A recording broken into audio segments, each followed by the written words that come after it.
yard working. I harvested some bok choy and some kale, and I'm going to make me a little stir fry with it. And that's basically all I'm going to fix this evening is my little bit of green stir fry. But I had not planned on going live, so. But I want to show you a quick and easy way to make greens. I'm going to start out with just frying a couple of pieces of bacon.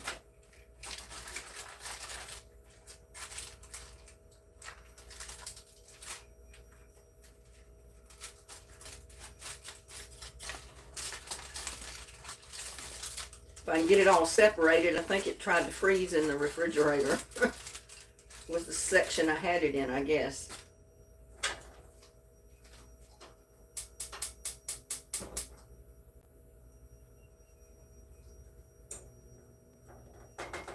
But I grow a lot of greens in my garden.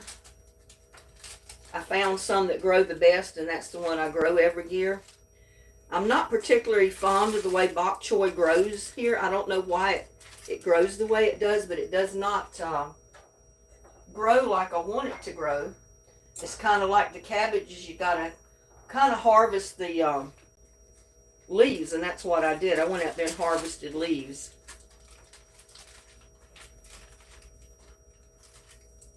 And I had harvested some of my greens already, my kale.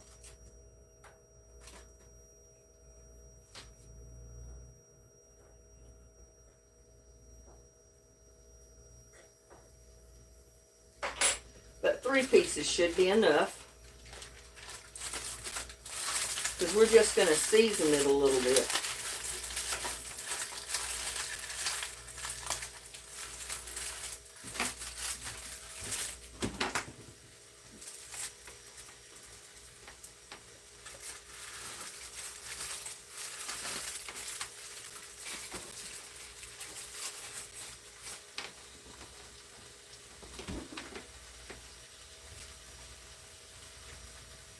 What did I do with my dishcloth?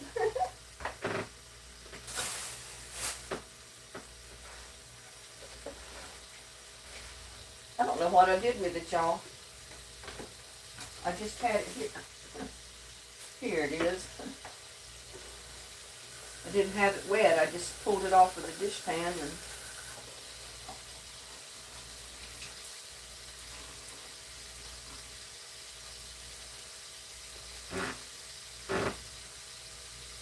but I mean, you know, the old-timey way to cook this is this way, basically, because sometimes they had to cook over a campfire.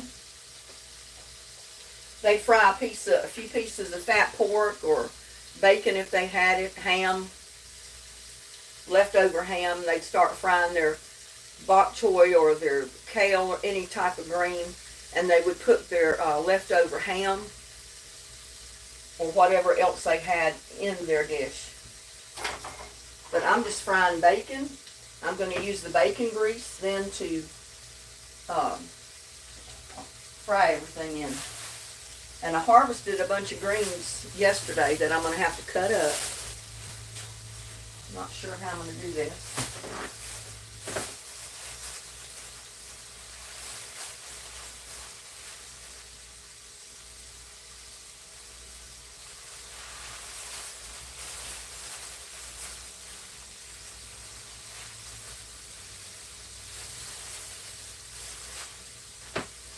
And I just decided to go live with it today just to see how many might show up.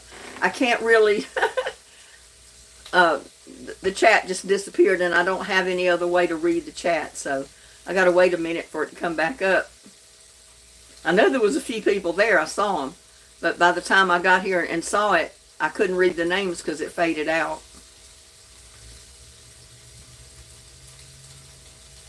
But I figured my fish fry video went over real good, so maybe this one will too.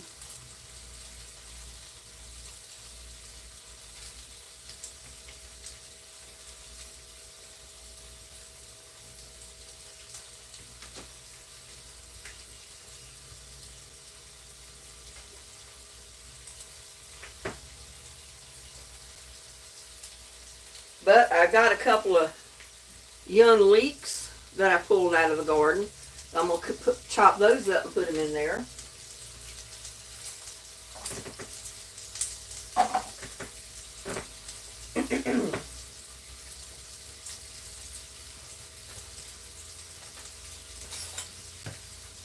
You can go ahead and be doing that. I trimmed them up out in the garden, washed them off, and then I brought them in and washed them off a little.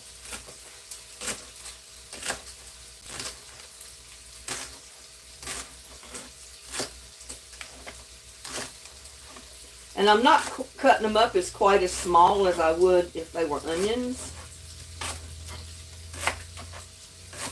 And again, my leeks don't grow exactly the way they're supposed to grow. I mean, I've seen them so much bigger and everything in the garden, I mean in the store, in the produce section. Mine don't get that big, or they haven't gotten that big yet.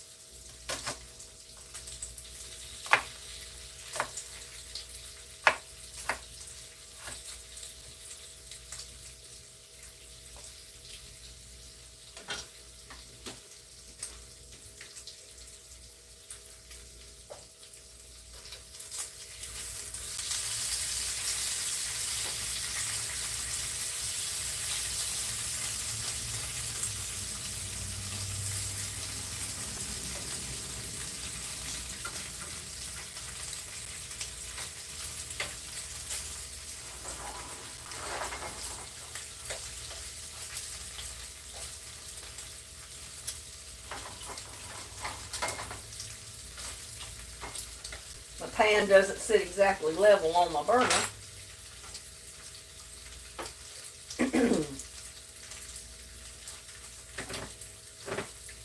Let's see if I can get these onions in a little, or leeks in a little container.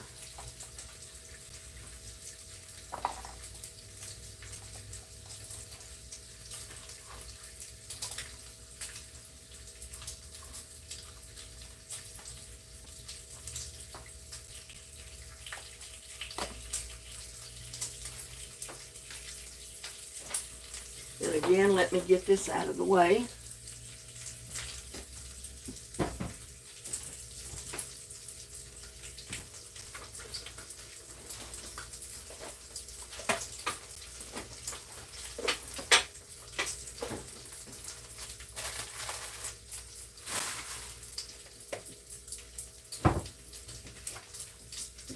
I didn't want to cut up a bunch of meat and stir fry. Let's see, we got Patty, Betty Blue. Hello.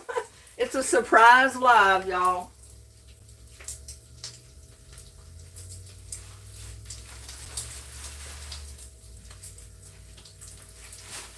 Can go ahead and be cutting some of this.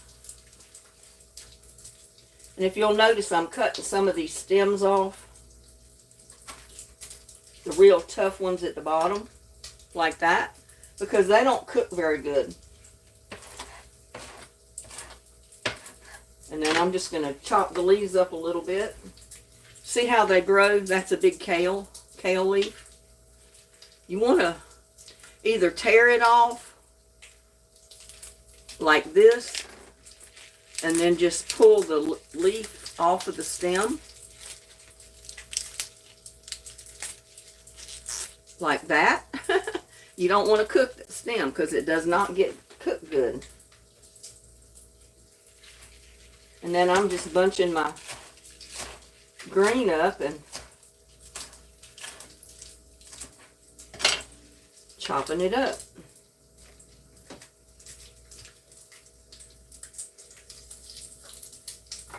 Whew, I'm about to burn my bacon, y'all. I turned it up too high.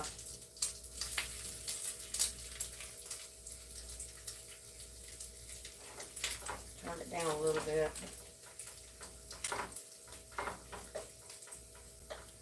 And you know what? I'm just liable to go ahead and cook my stuff in that. Well, like I said, you want to pull that stem off. Cut up your green as best you can. Oops. You can cut it out like this.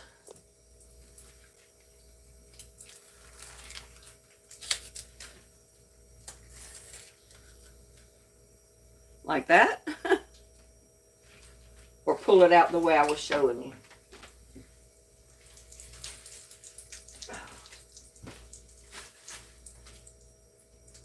I gotta get my bacon out of here and turn this burner off.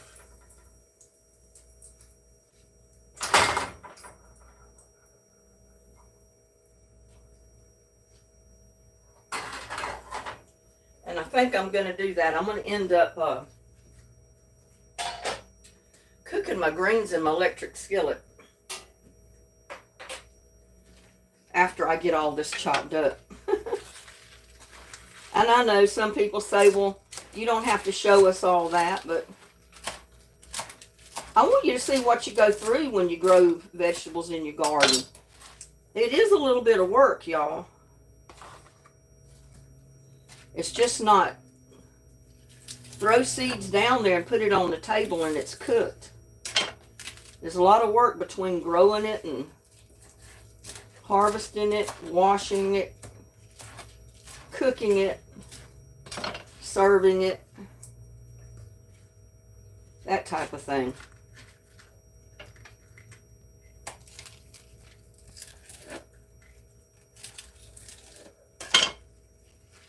Cutting that stem out is the easiest.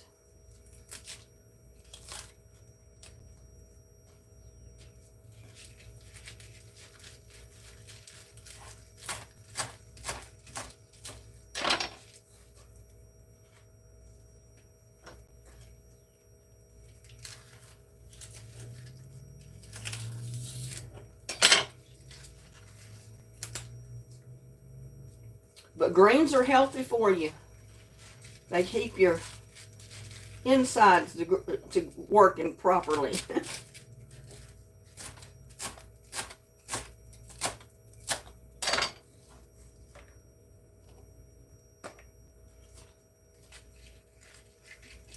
I've got the ones that I've just harvested over in the sink.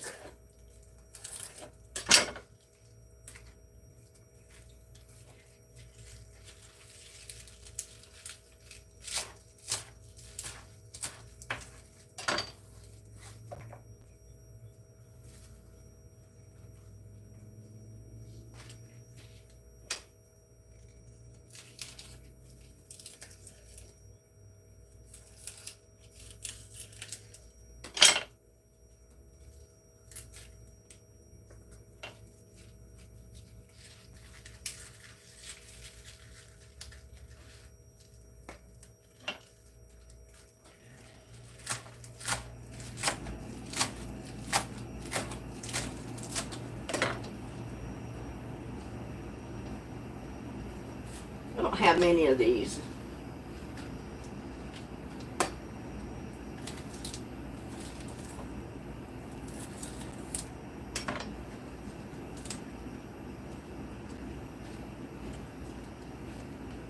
And I just wad them up, roll them up. Any way you can get them all together to chop them.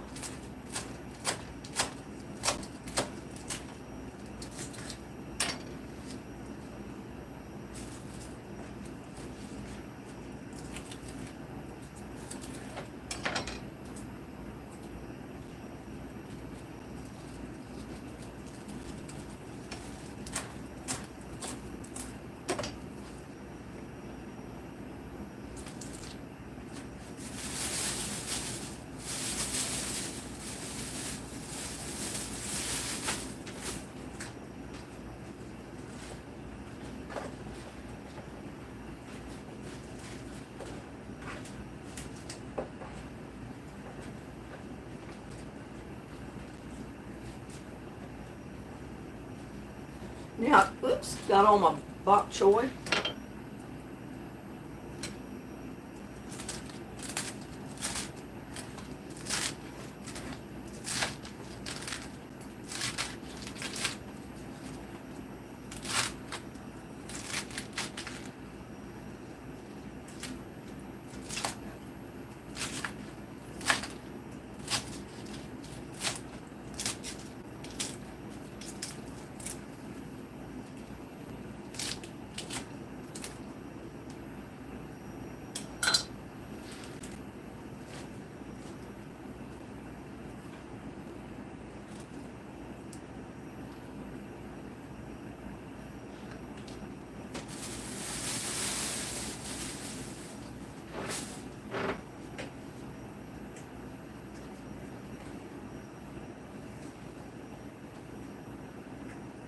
Well, I don't know. I may just put them in that.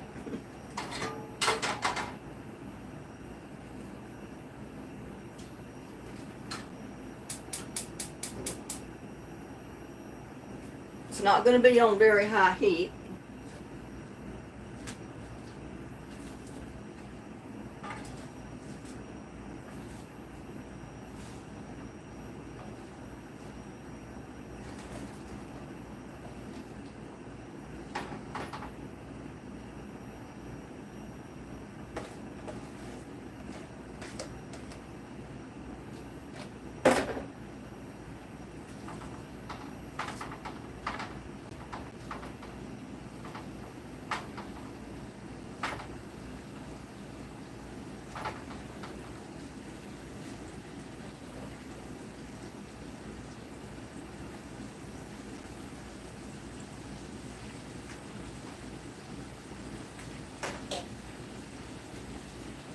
And I did forget to put my onions in. I was going to put those in first and brown them, but that's okay. I've got another pan over here. I can saute those in right quick and then just dump them in the pan.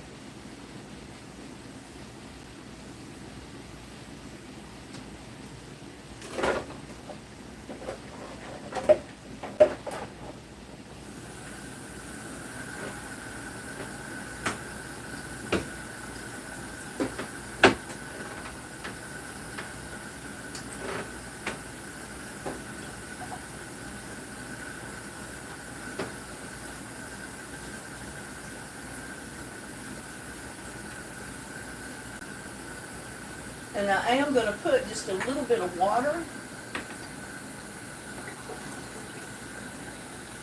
I'm going to start out with 1 cup of water.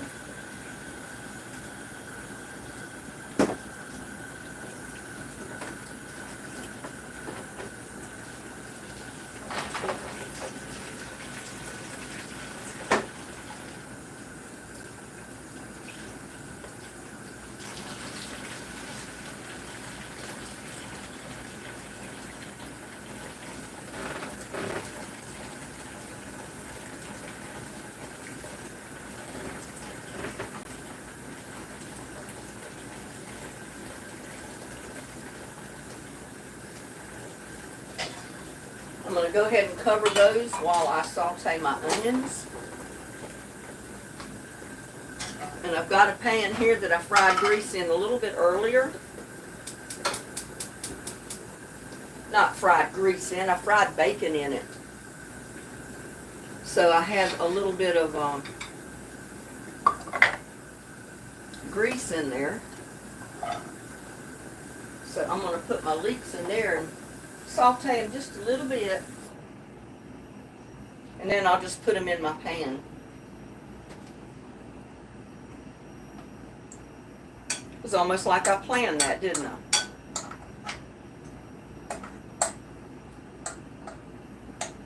I was actually going to fix a quiche. That's the reason I left my bacon grease in that pan. I was going to fix it in that pan. Then I changed my mind, y'all. I changed my mind.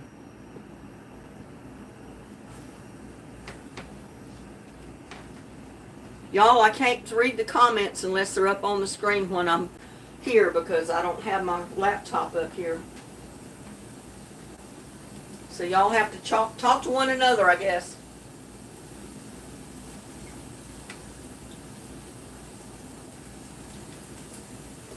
It's been overcast like it wants to rain all day today. And I think it's supposed to be the same way tomorrow.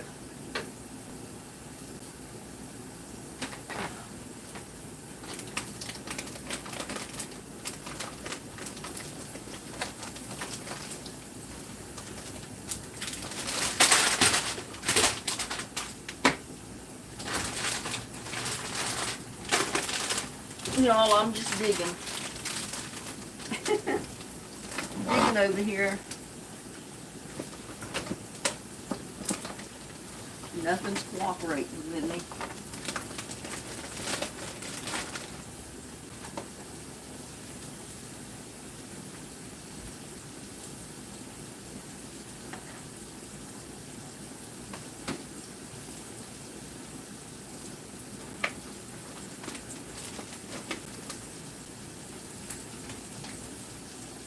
But I got this as well that I'm liable to go ahead and cook.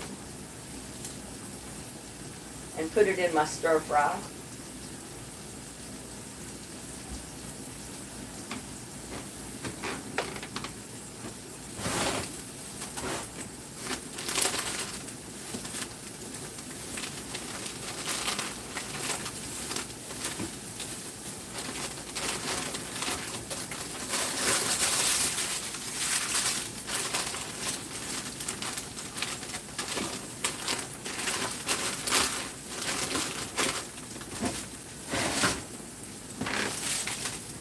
Found a pepper. I'm going to put that in there too.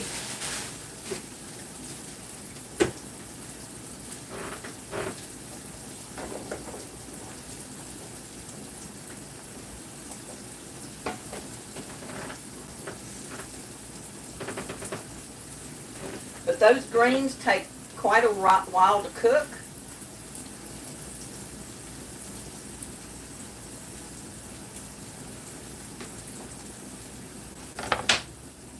So I'm just going to cut this onion. Not onion, bell pepper.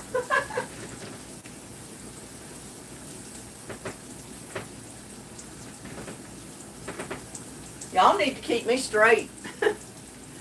Oh, we got Connie and Ann Watson. I'm glad to see you're home, Ann.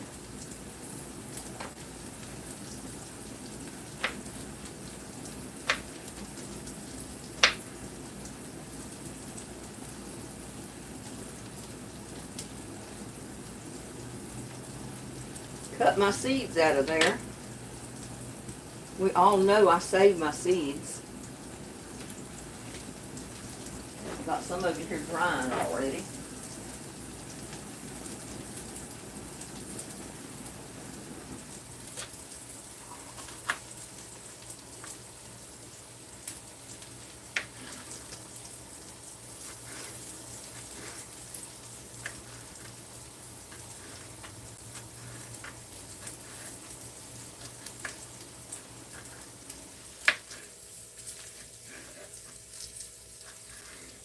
I like to cut kind of thin strips of my bell pepper to go in there. You can't see what I'm doing, can you?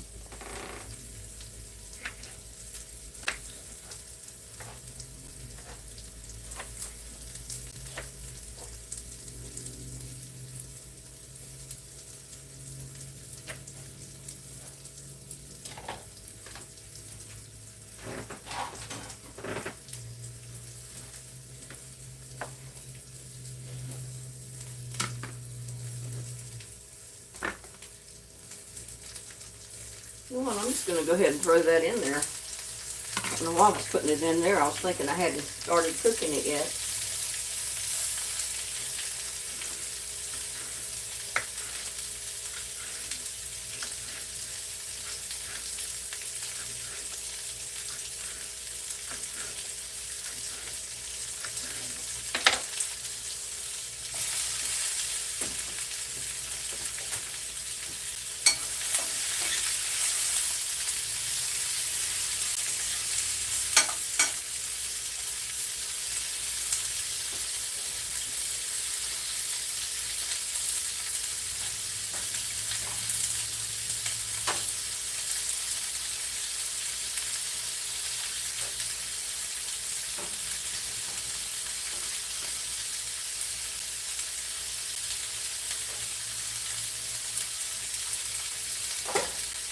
Ooh, that's hot.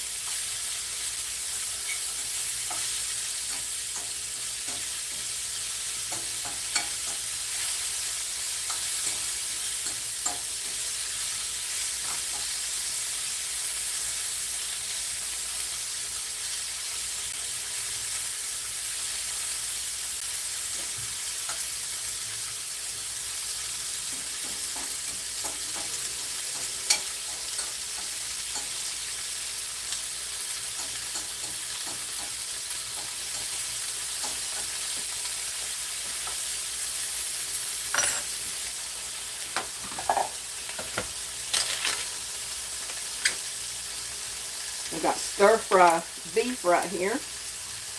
And some of it is a little frozen.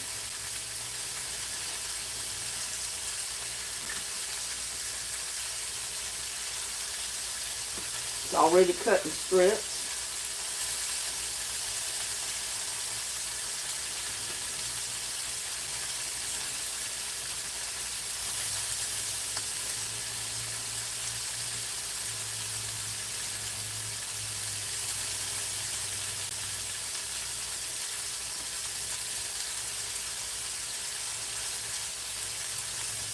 Oh, that's a little hump that's froze.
Now I'm going to use that to put this in.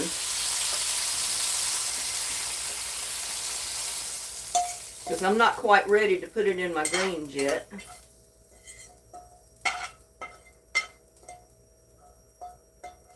And I know I shouldn't be using this fork on this pan, but creature of habit, I guess. Now, let's see. I'm going to get just a little bit of oil since I'm out of bacon grease. Put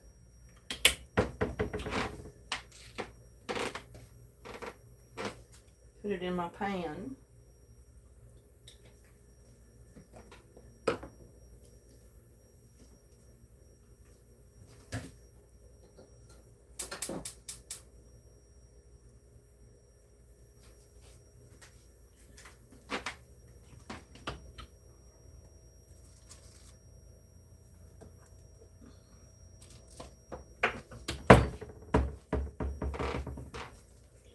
Salt and pepper.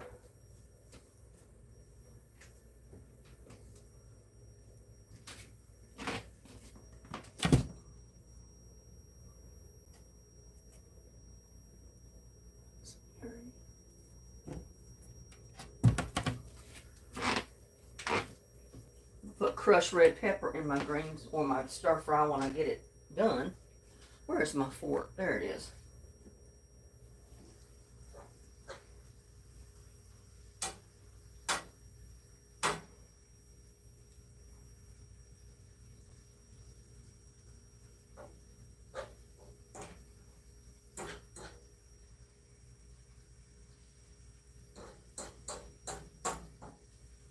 I just put enough water in here that when the lid is on here, it helps cook the greens because they're a little bit tough.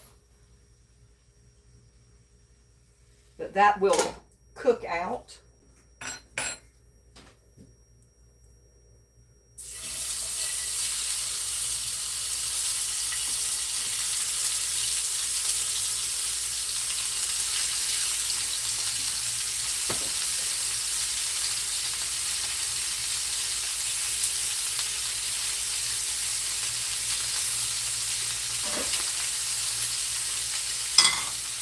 Woo, pop it on me.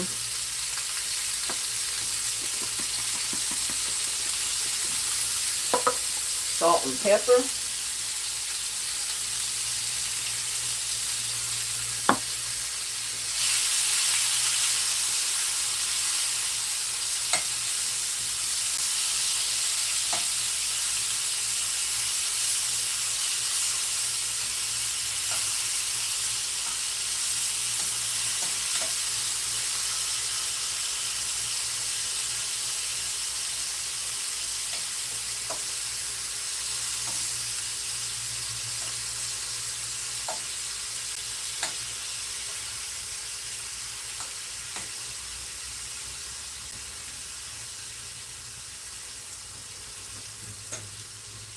We have to cook a little bit at a time. This pan's not big enough to hold it all.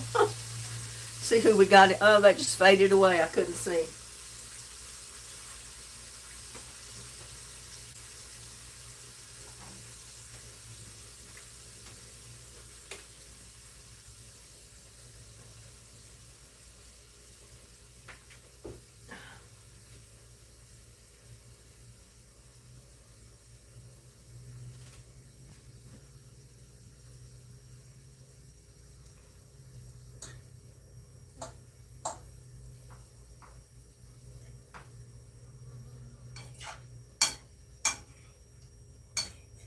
Well, it needed to be hotter than that, but it was trying to go everywhere.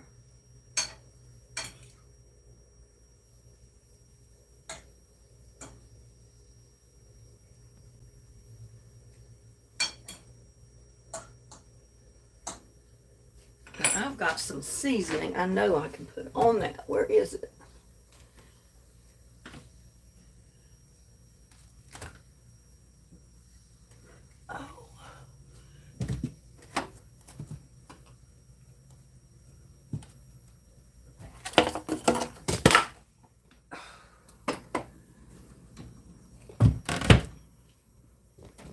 Drop one in the floor. Drop one in the floor, y'all. This is steak seasoning. It's got all kind of good stuff in it.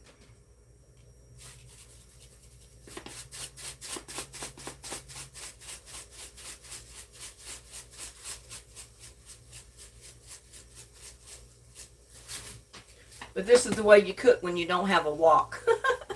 Every time I see the writing, I try to get up there and read it, and it goes away before I get to read it.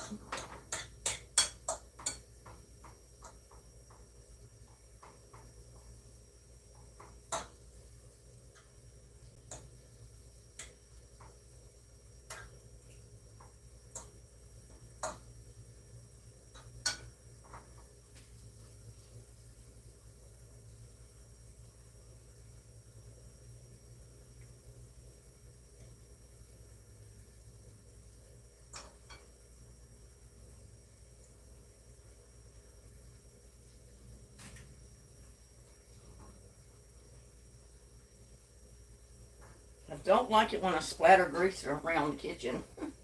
I'd rather fry stuff outside. Whole lot rather fry it outside.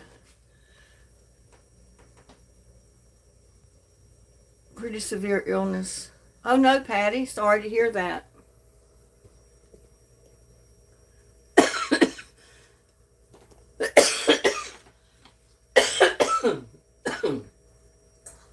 So sorry to hear that you're diagnosed with anything.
Usually by the time that cup of water boils out of the greens are done.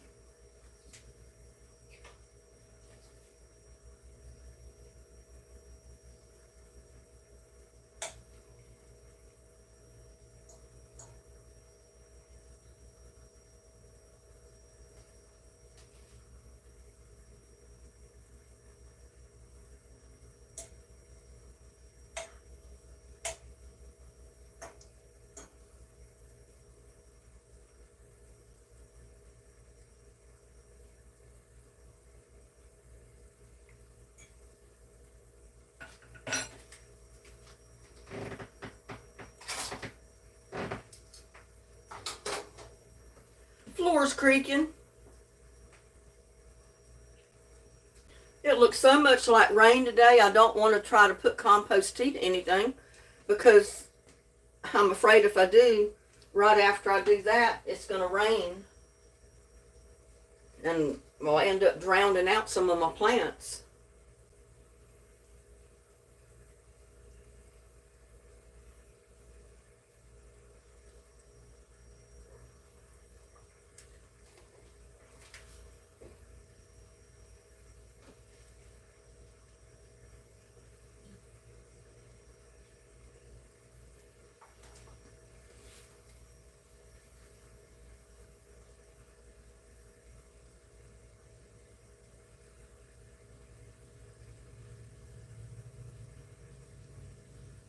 I call this a stir fry, but I'm really not going to put it on rice.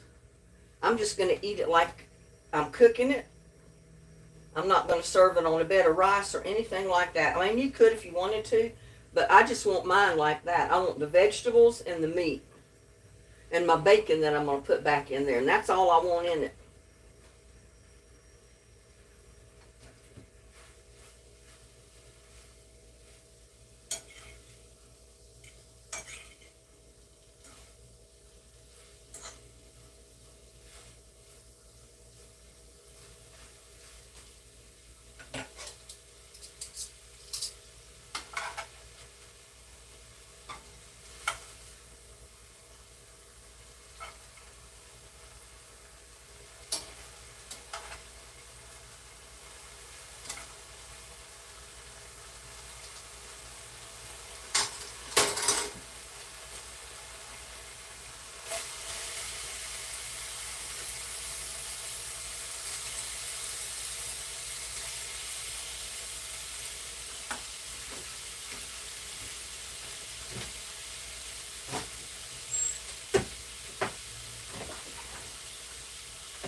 Again, pepper,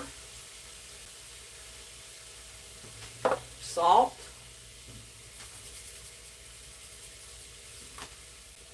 steak seasoning.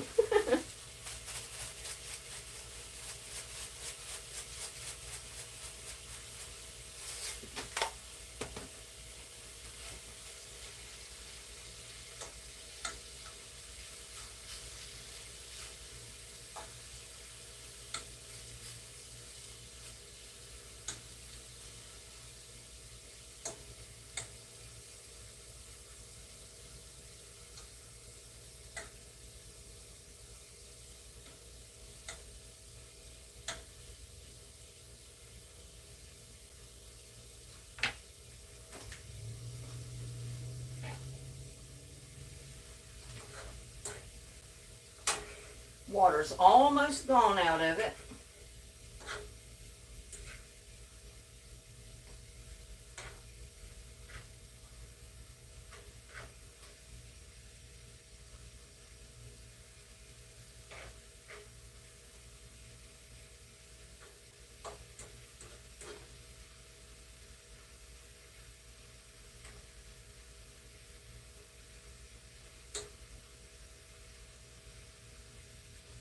Let me try that piece of bok choy. Well, I can't stop getting more and more on the fork. Just want to try it for the doneness.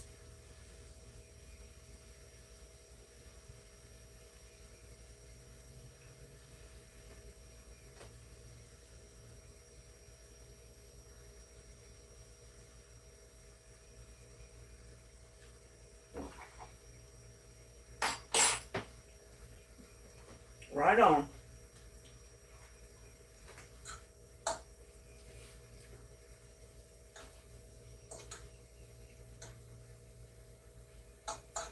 This isn't exactly a wok, but hey, I've never used one of those. I've just always fried the stuff right in my frying pan or the bottom of the pot.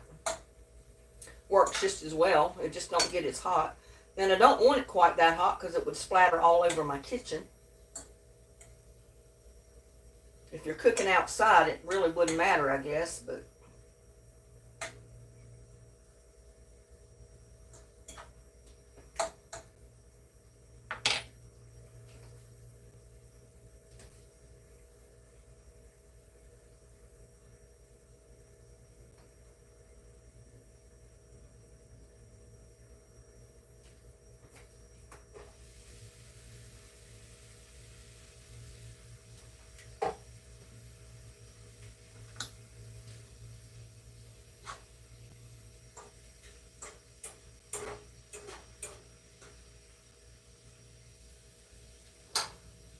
and turn that off.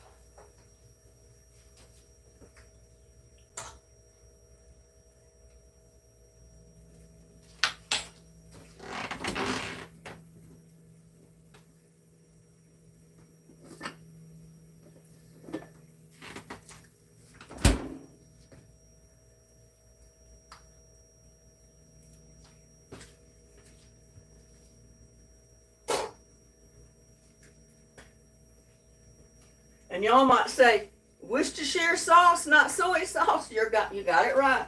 I'm putting Worcestershire sauce in it, but I'm not going to put it in there right yet. And I'm so thirsty. Oh.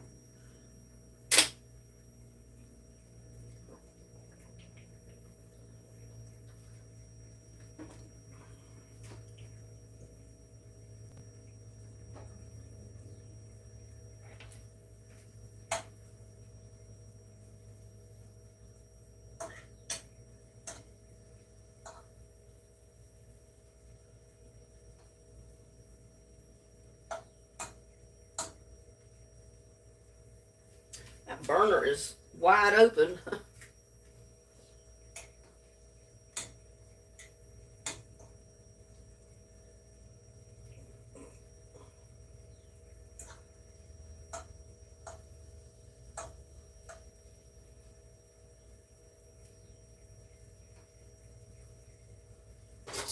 And now, since that's cooked down, I'm going to put the rest of this meat back in.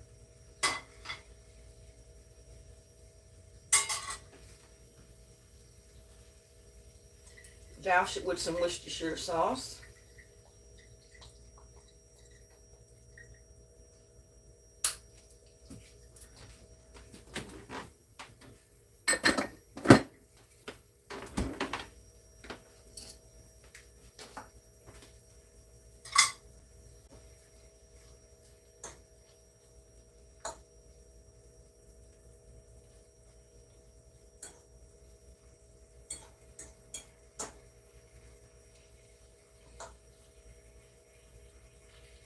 Again, I'm bringing that burner up to high.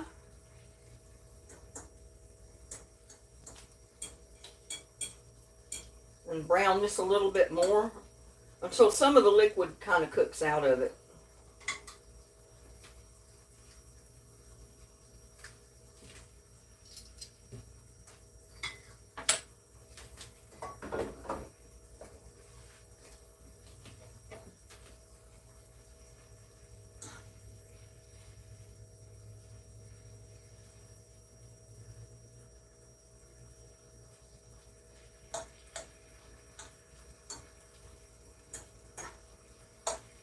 You ever wonder why Chinese cook with a wok and they cook I can't talk. Cook all their ingredients separately? It's so each one holds its flavor.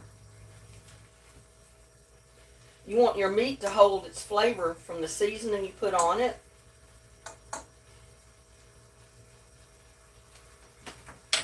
Now I'm going to add a little bit of red crushed pepper, not much. And that's right, I'm going to add it right to my meat. Well, this one wasn't open, but I guess I can open it. Maybe I had used all of what I had. I remember buying a new one, but I thought I had some left in one of the little other containers. But I could have been wrong.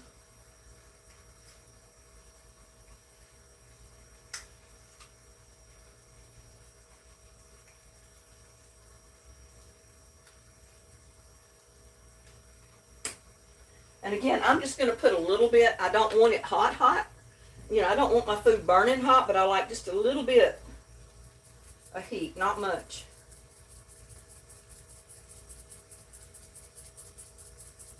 And they don't come out very well.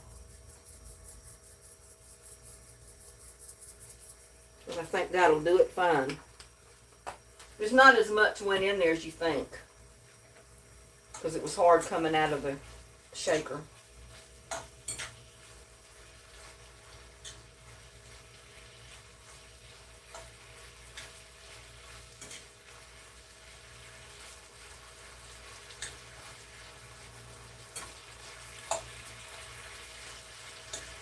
This would probably be a good keto meal. I don't know if they allow you to have rice on a keto meal or not, but there's not going to be rice with this.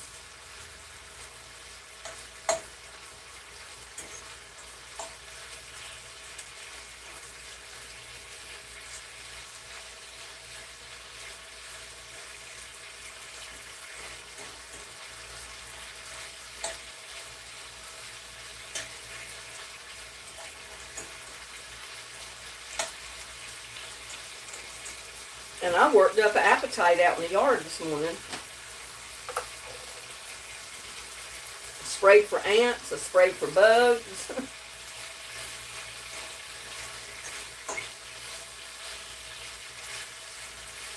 Something was eating my banana tree leaves, right off of my banana tree. So I had to pull that squash plant that volunteered again to come up in the pot and get it out of there, because I'm thinking the squash plant may have had attracted bugs and it was getting on my banana trees. So I'm going to try to keep my banana trees in there by themselves.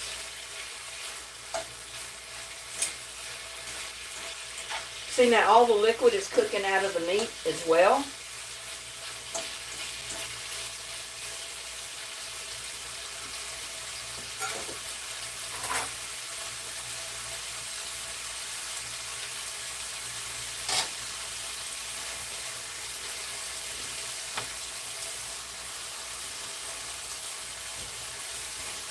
I got my bacon. I'm going to proceed to crumble it up in my greens.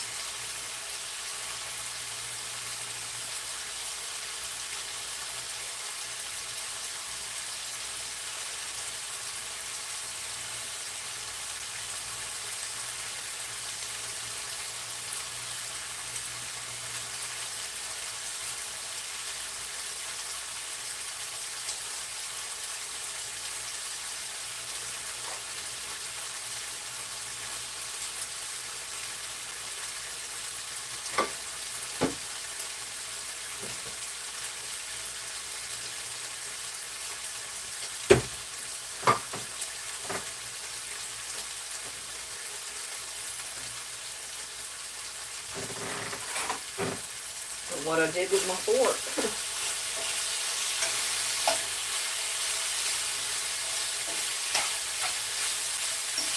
And see, all that goodness is left on my meat.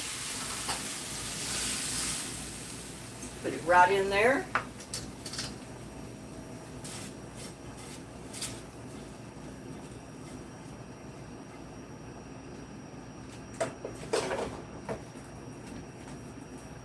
Put my peppers and my onions, my leeks.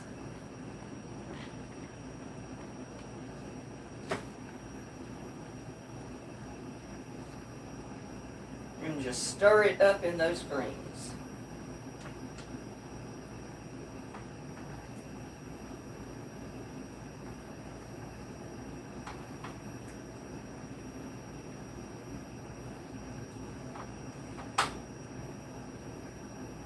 See, you let the water and the juices cook out of everything, so you don't have a liquid in your dish here. It's basically greens, it's bok choy, it's beef stir fry, gold bell pepper, a couple of pieces of bacon crumbled up, some bok choy,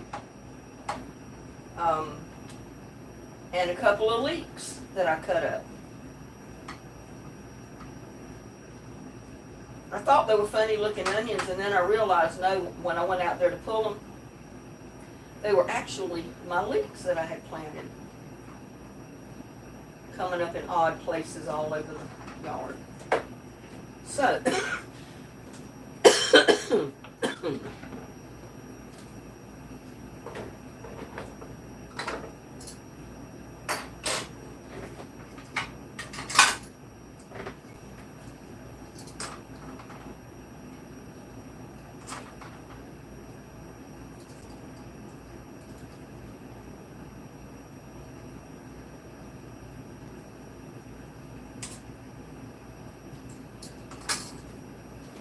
There y'all go. There is my beef stir fry made with kale, bok choy, leeks, bell pepper. What else did I say was in there? A little bit of everything.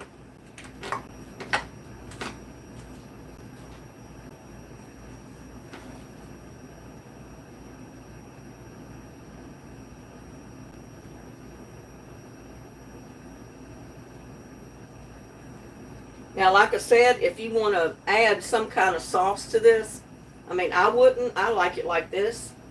If you want to add a little liquid to it and make like a gravy from it and serve it on rice, I mean, I guess you could.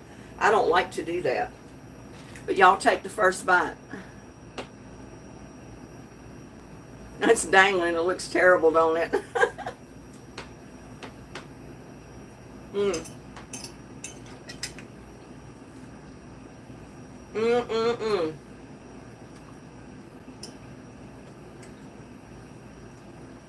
That is so good, y'all. Mmm.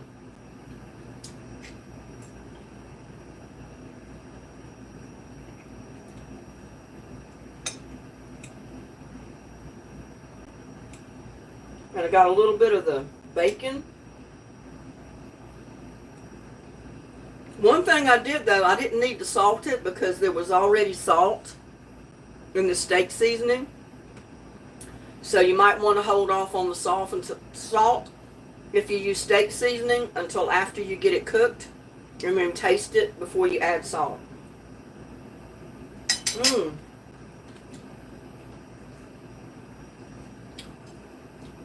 Guys, that's another winner.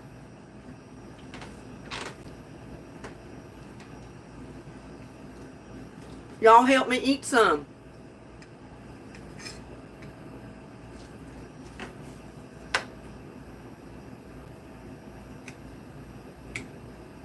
That bok choy is cooked to just the right consistency. My peppers are. Mmm.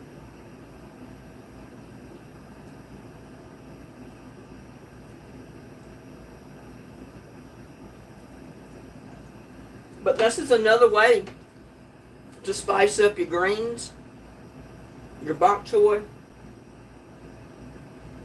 and you don't eat rice. I mean, you just eat the meat, the greens, the bacon. That's so good. I can't stop eating it, y'all.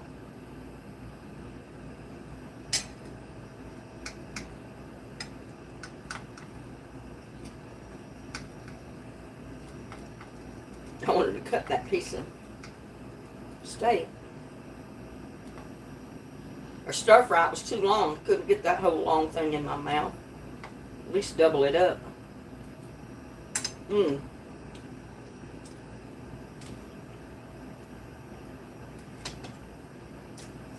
That's good, y'all. And I got a fly.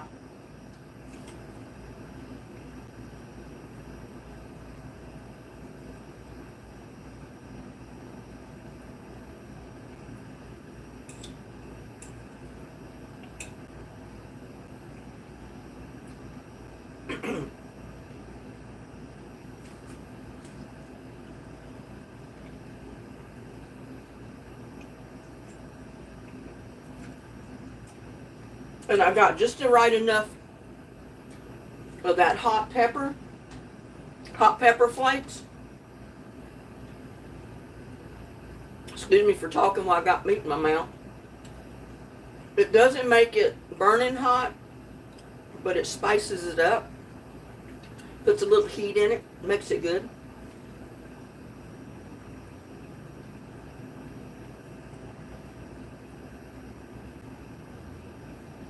Mmm.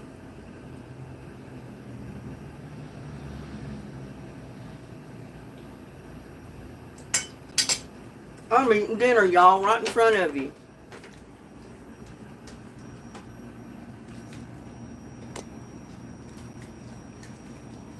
Get over here so I can sit down.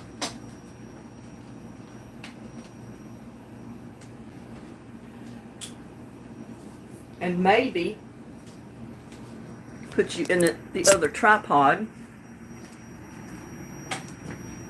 Oh, so I can read the chat a little bit. Bear with me just a minute.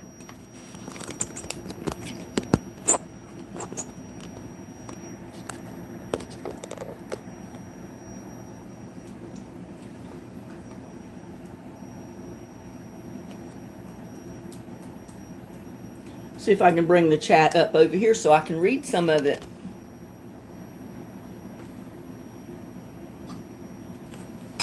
Where's my water?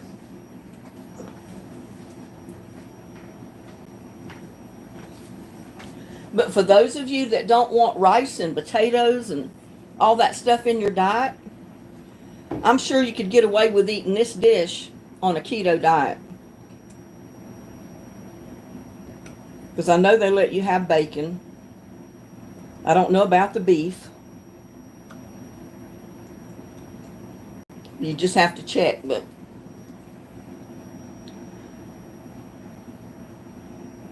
nothing will devalue your home. Oh, let me get my sound turned off. Windows. As a contract.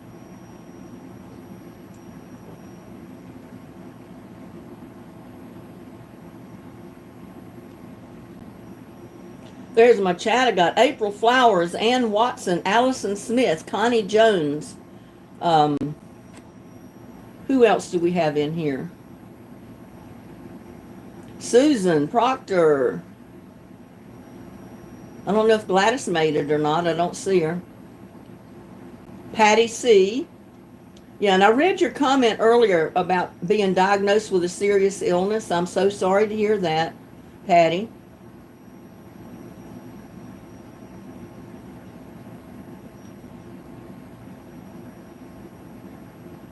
I like potato soup. Yeah, I made a potato soup back a year or so ago, back when I was making some videos.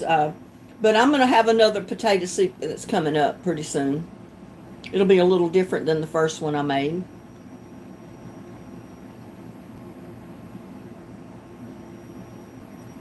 But I was going to cook this dish, and I decided, well, why not just go live at the spur of the moment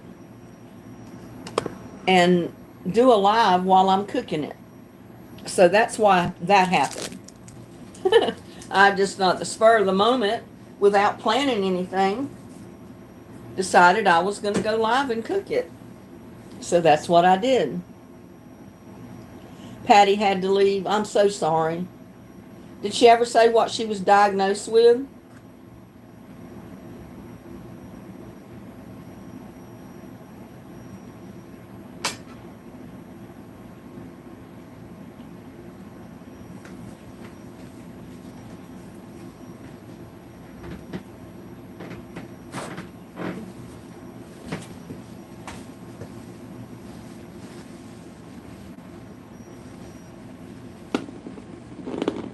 And there's Claire Quinn.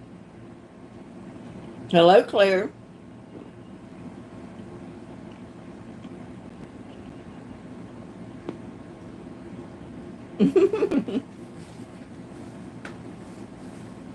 No, I got hungry. I had gathered those greens a couple of days ago and washed them and put them in the refrigerator. And I said I needed to cook that. And I needed to cook this beef because I had nowhere in the freezer to put it. And the date was going to run out on it, so that's why I decided to cook it. I still got a couple of pieces of fish left from my fish fry.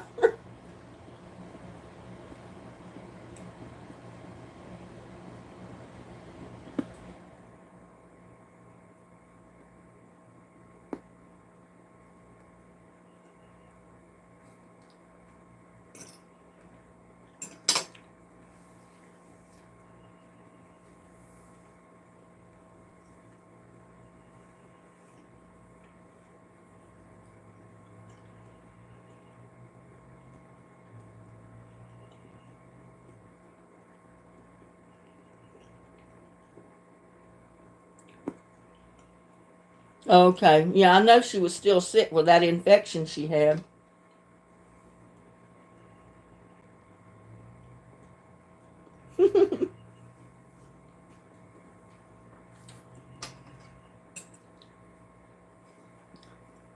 beef stir-fry vegetables that I just cooked.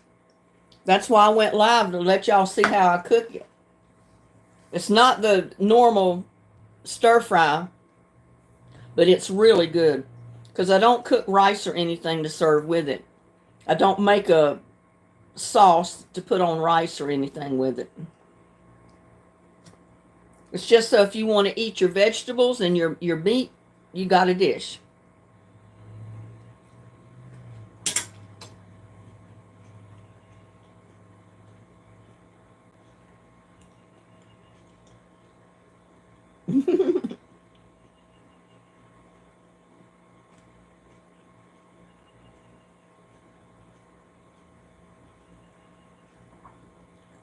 April says her phone keeps ringing. I put mine on silent. No notifications the whole time I'm on. I'm videoing so I don't get calls coming through. That is so annoying to be on a video or filming a video and your phone's ringing.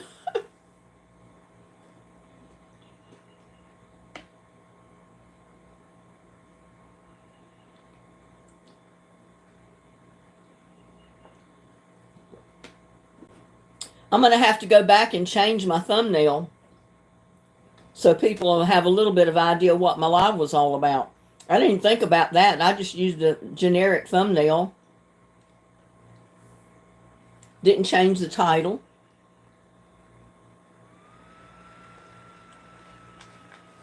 Let me go see if at least I can edit the title. For people that maybe want to come in and see it, they'll just have to watch it from the beginning, I guess. But it didn't take that long. I mean, I had to cut up the vegetables. I had already washed them. I had to cut them up and then cook basically everything one at a time.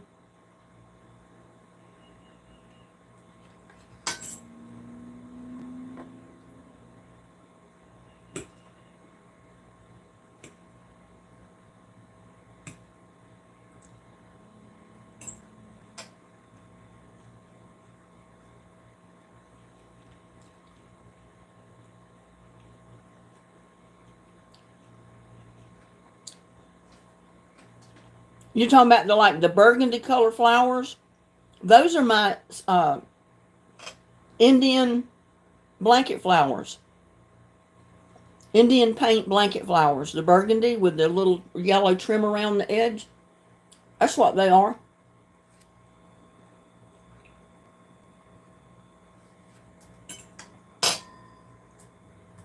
They come up every year and multiply.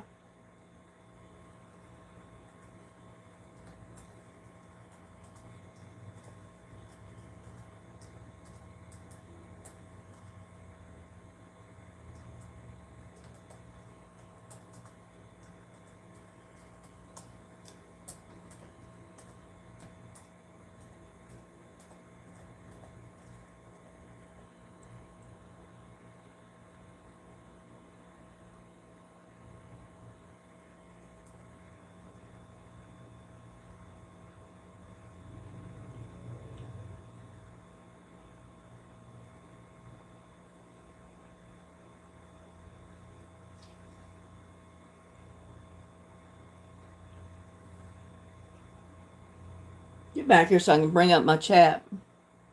I need a night nurse, April Flowers says. Why do you need a night nurse, April?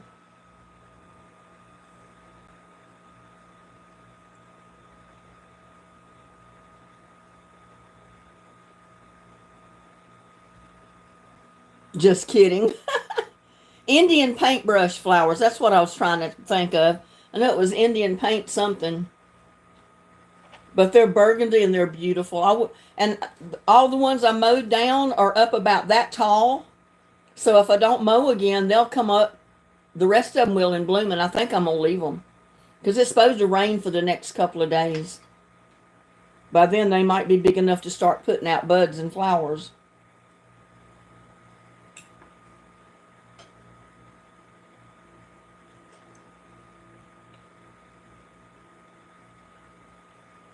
And there's Diane. Hello, Diane. A male night nurse. Oh, okay. I see, April.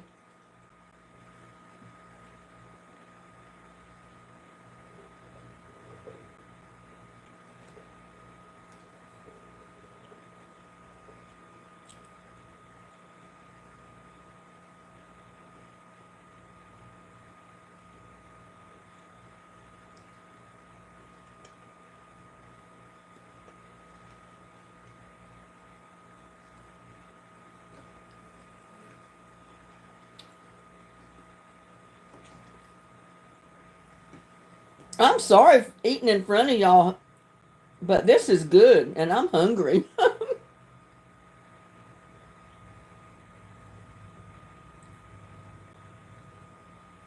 Been great just taking care of things.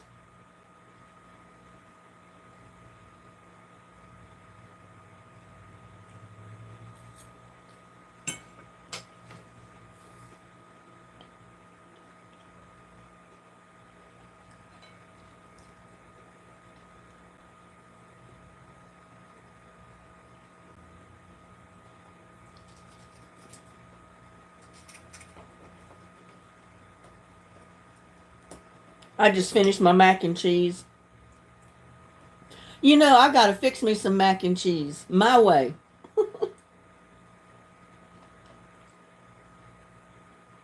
I don't make it like everybody else.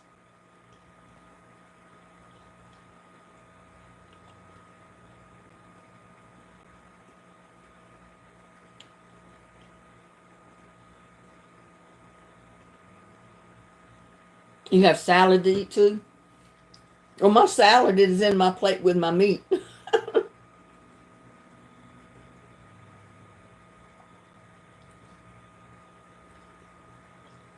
Usually, if I eat a salad, I can eat very little else with it.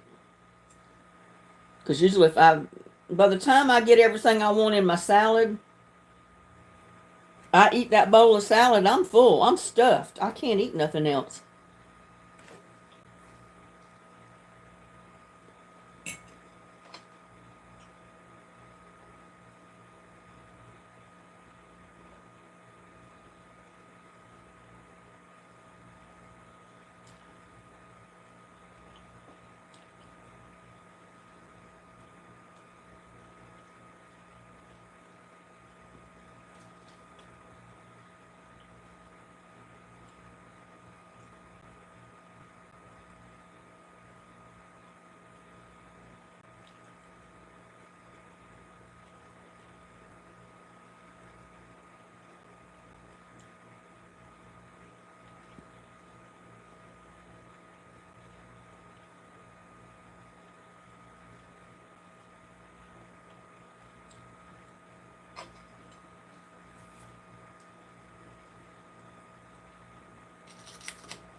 What did y'all think of my fish fry?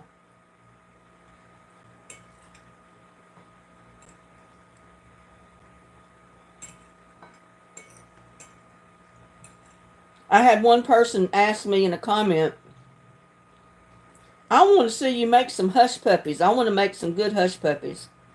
So I decided, well, I've got the catfish. I got the cornmeal. So I decided I was going to make a video doing hush puppies. And then I decided, well, hey, I'm just going to cook my fish and my fries and everything together and just do the video on all of it, my whole meal. And that's what I had for dinner last night.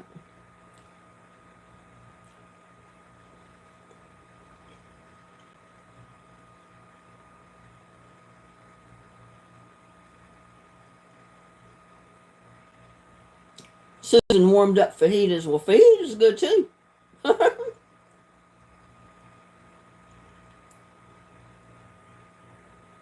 April says she's never eaten catfish. Oh my God.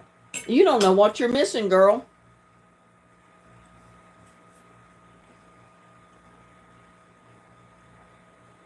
It is so good if it's cooked right.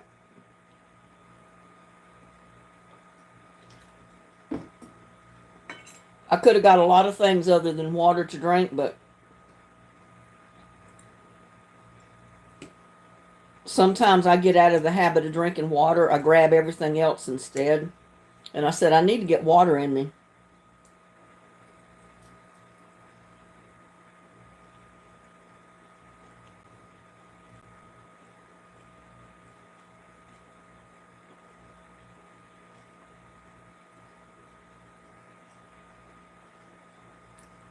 There was none in my catfish because it was all catfish fillets.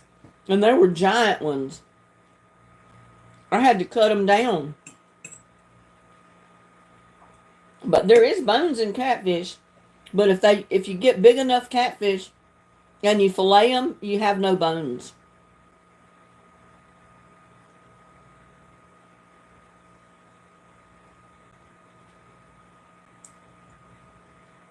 I love my catfish and flounder.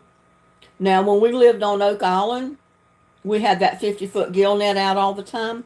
And sometimes when we brought the net in, we'd have maybe 2 or 3 flounder. And I said, oh man, you got to grab them. Those are my fish. You don't give my flounder away.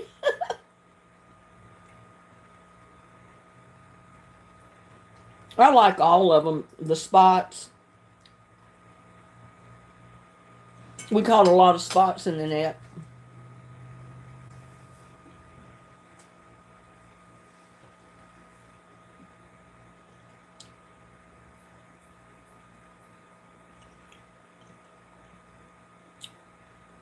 April doesn't eat meat. Well, I don't think fish is categorized as a meat.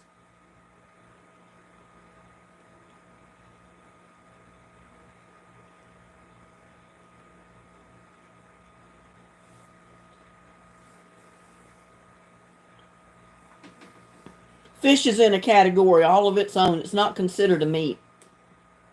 This fly is going to drive me crazy, y'all. He's fighting me for my food. He came in the door when I let little buddy out a while ago. But that little bit of bacon in there, and then, you know, like I said, you cook your greens in your bacon grease, and then everything else goes in it. Oh, it's so good, y'all. I wish you could join me and eat. It's so good. That white thing is a piece of a leek, like an onion.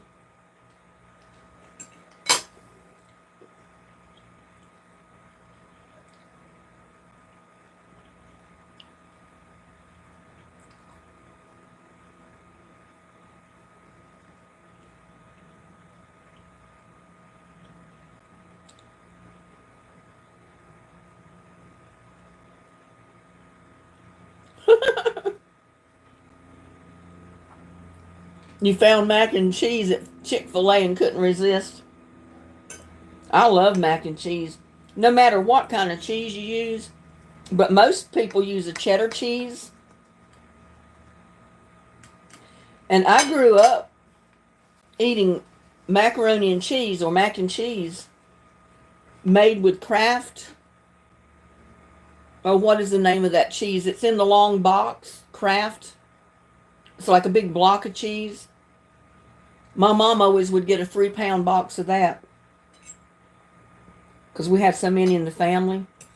And that's what she made our mac and cheese out of, was that cheese, not cheddar. Velveeta, yeah. But it was good, y'all. And you could add a little bit of cheddar cheese in it, or any kind of cheese. I made it sometimes with a little bit of Velveeta. I put in a little bit of shredded cheddar cheese. I even put in a little hunk of cream cheese. It was so good, y'all. 3-cheese mac and cheese, that is so good. Y'all to try it.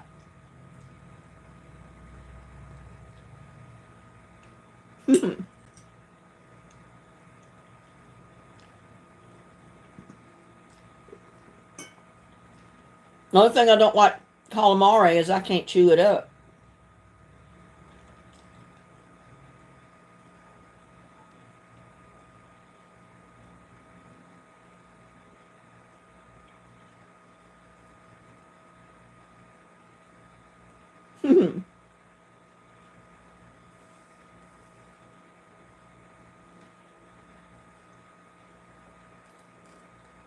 When I worked in Fort Worth on that sales floor, advertising,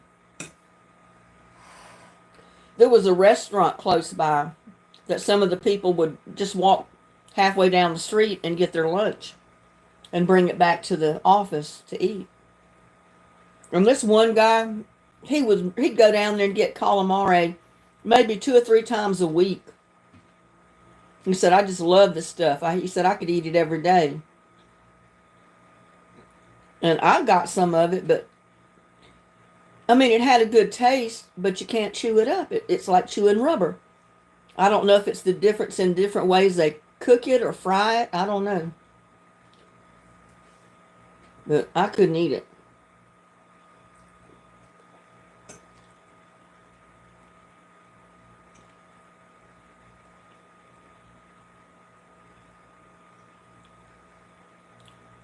I love crab.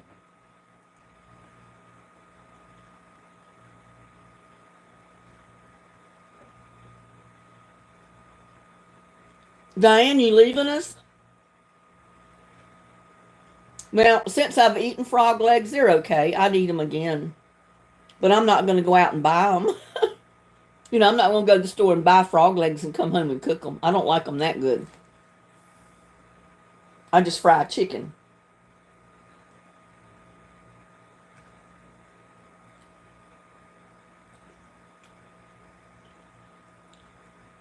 Yeah, I know.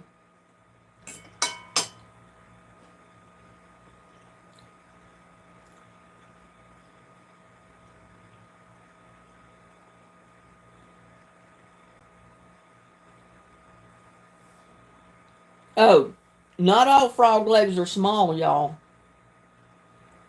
Some of them are just about as big as a darn chicken leg. Because there's some big frogs out there. It just depends on where you're getting them from.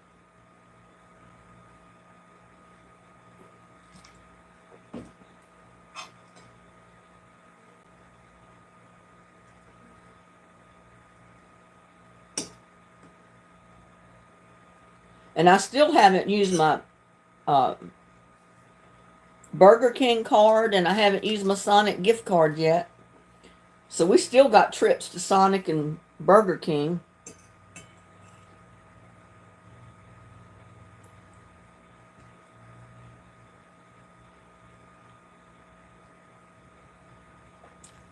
And there's Tiger Heart. Hello, Tiger. Welcome to my live.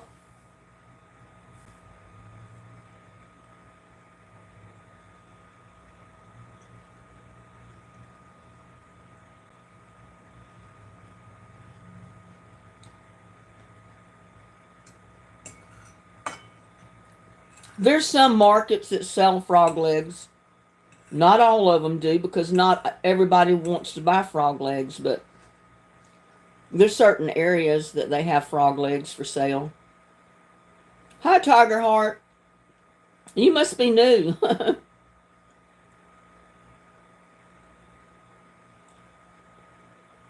mm. Chicken wings are good too. This stuff right here is good too. And I'm eating it down. I've not got too awfully much back here. I'm getting full.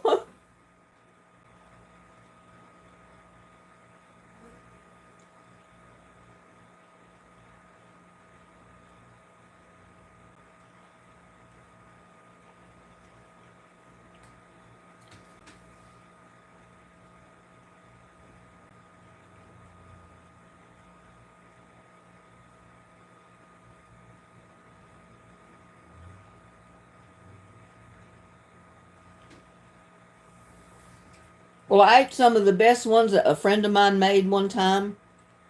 He had a big dinner at his house and invited a bunch of people.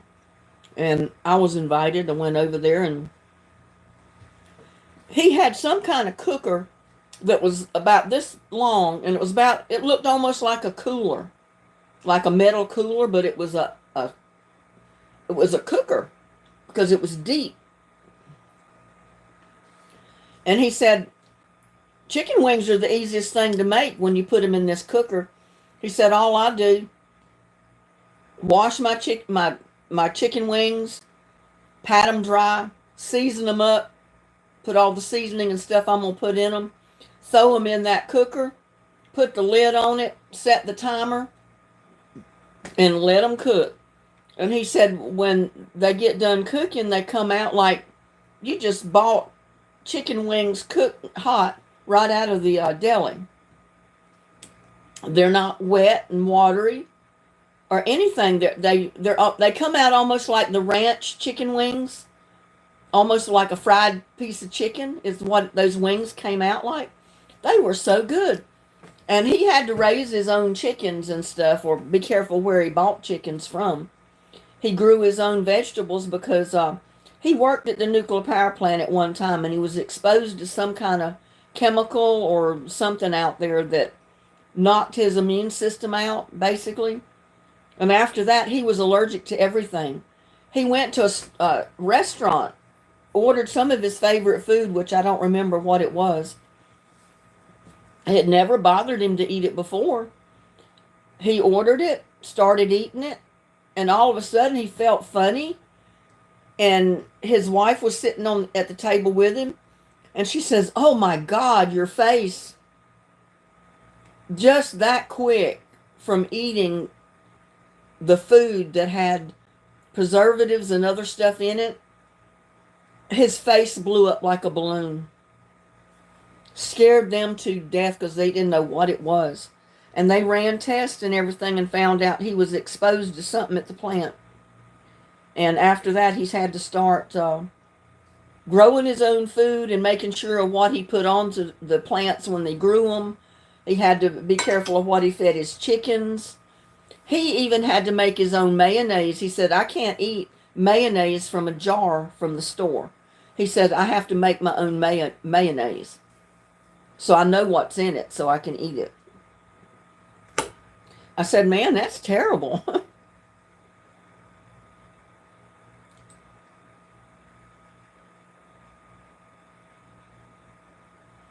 Yeah, I mean, he put them in that big cooker. It was not a crock pot or anything. It was more of like a big, I don't know what they call it, some kind of cooker that was about the size of a medium-sized cooler. And it was made all out of metal. It was real thick, had a thick lid. And he just put everything down in there, got the thing hot, warmed it up, and then put his wings down in there, closed the lid, cooked them for, I don't remember how many hours. But when they were done, you could take them out, and they were not wet and ooey. They were dry and not moist like some wings you get at the stores. They just remind me of the ranch chicken wings you buy at the delicatessen when they cook them there and sell them, hot. They're not dry, they're not wet. They're dried like a piece of chicken. And they were so good. Oh my God. Yeah, I guess it's a roaster type oven. It didn't have shelves in it or anything. And it opened at the top like a cooler does. It didn't open from the front or the side.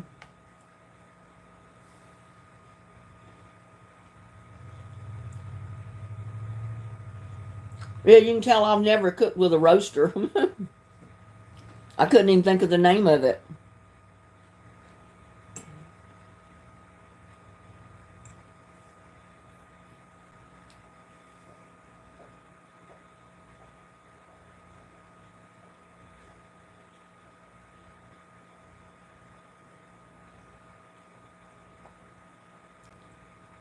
And there's T. Sharon. Hello, T. Sharon. It is Thursday. I mean, I have a live Thursday. It's scheduled. But I just, at the spur of the moment, decided to go live because I was going to cook this dish. This stir fry without rice and stuff like that.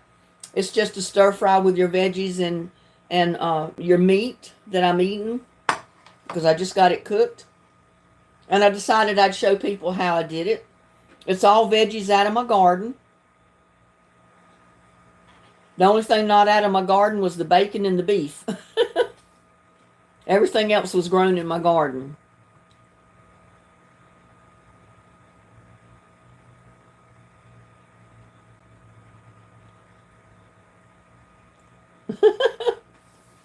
No, there's nothing wrong, Susan. I don't usually go live on Wednesday. But like I said, I was going to cook this now, and I didn't want to go through the aggravation of videoing it and having it to upload. So I decided, well, why not? Just go live and do it. So that's what I did. I went live and I cooked my veggies and my beef, my stir fry, and then I sat down here to eat some of it because I'm hungry. I didn't eat breakfast or lunch today. I did eat a little cream cheese bun this morning for breakfast with a cup of coffee. That was all I've eaten today. So I was a little hungry.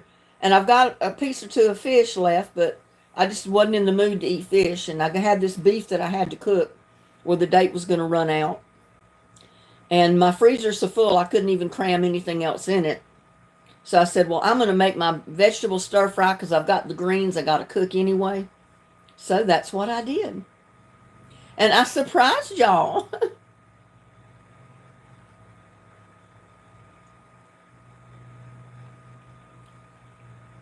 What's not good for you?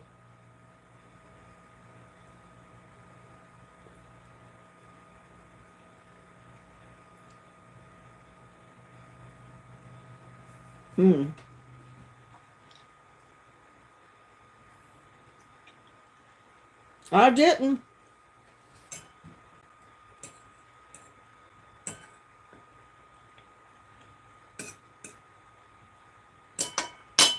I mean, technically, I did eat something this morning, first thing with my cup of coffee. I ate that little piece of cheesecake bun. I don't know what they call it, cheesecake something. I ate a little piece of that with my cup of coffee, and that's all I've had all day. So I was getting hungry because I've been messing around out in the yard spraying stuff all day. And I tried to find a place for those little solar lights that my anonymous giver sent me. And they sent me a big jug of spray for the bugs and stuff in my garden. So I sprayed some of that out there, and she sent me the sprayer because mine won't work right, the one I had. So I was getting tired. I was getting hungry. So come in the house, and that's what happened. I went live and cooked my dinner. Mr. Augustine 9999. Well, hello there.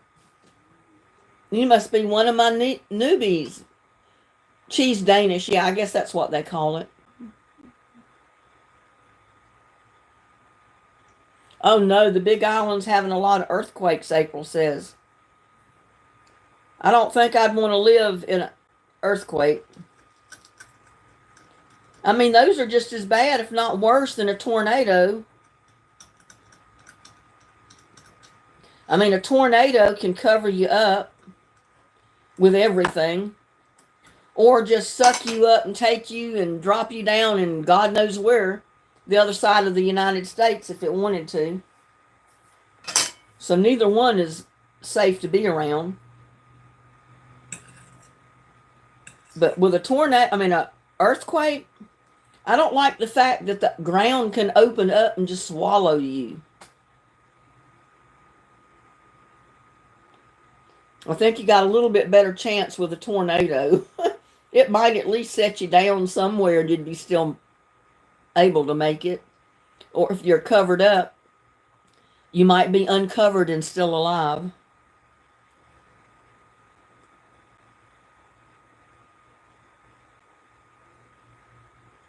Oh no, Susan.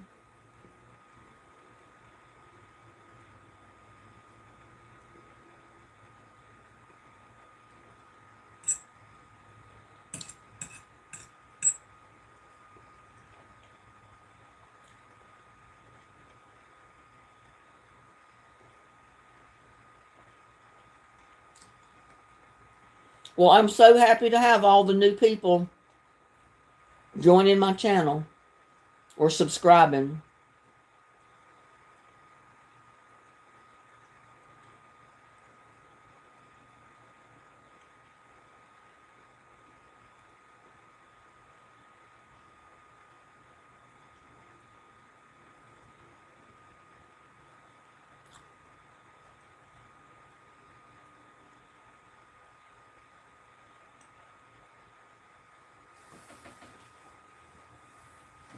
Yeah, I read in some of the comments on previous videos And I saw that I had quite a few new people. You know, they'd tell me when they commented that this is my first video. I just subscribed. I'm a newcomer. Made me feel good.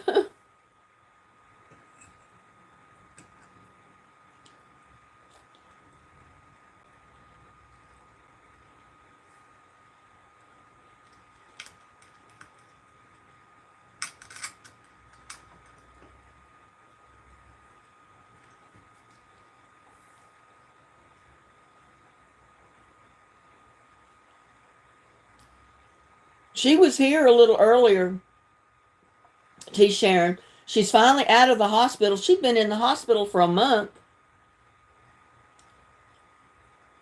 I mean, that poor lady's been in and out of the hospital so much lately, it's ridiculous. So that's why she doesn't stay in the lives too long. She's on pain medication and stuff, so I guess she gets kind of drowsy and she's not feeling 100% yet. So, and there's Denise Malone.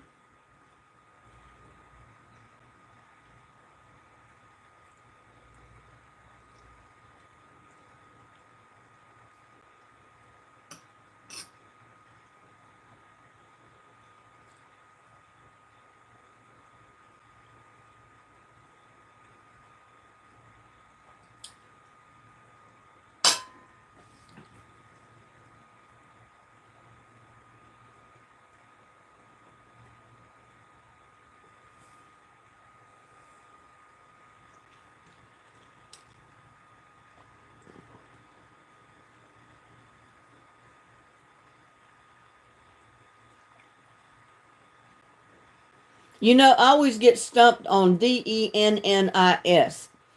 Will someone please tell me, is that Dennis or is it Denise? Is it male or female? Because I never know.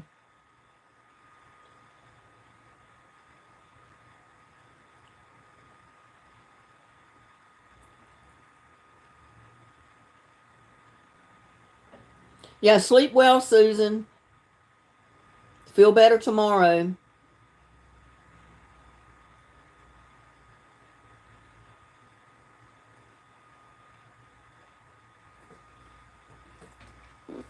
Tiger Heart says it's a male name. So it's Dennis, right?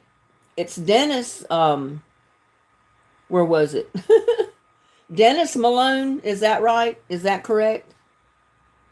Now somebody's saying Denise. Oh, okay, I see. Dennis is spelled Dennes, and Denise is spelled Denise. Okay, so now maybe I'll keep it straight. So that's Dennis Malone. That is a male. Okay, set me straight, y'all.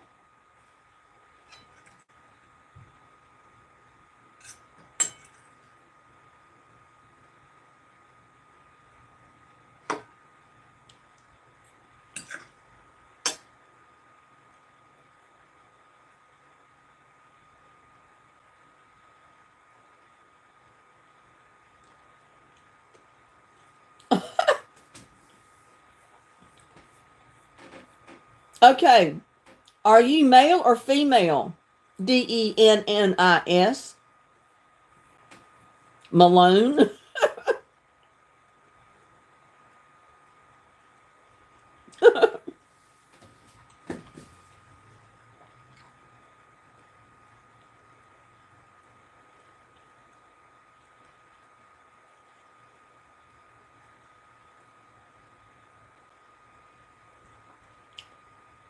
Well, hello, Joanna's. Welcome. So Dennismalone is male. So you are a man. Okay.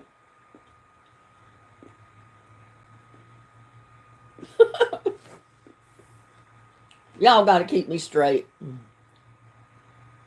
You're a male man.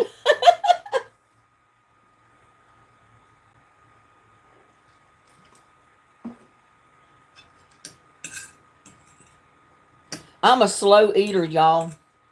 And I love to talk when I eat, so that takes even longer.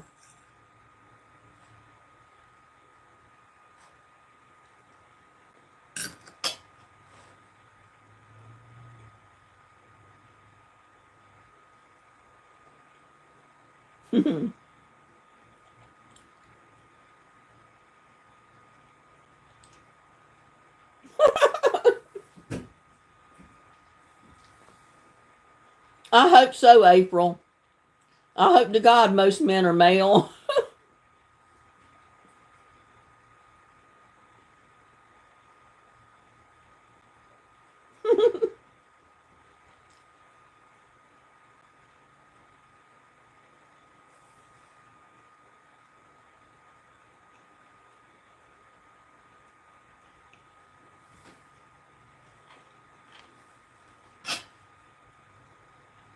You know the best way to tell, April, if they're really male or female,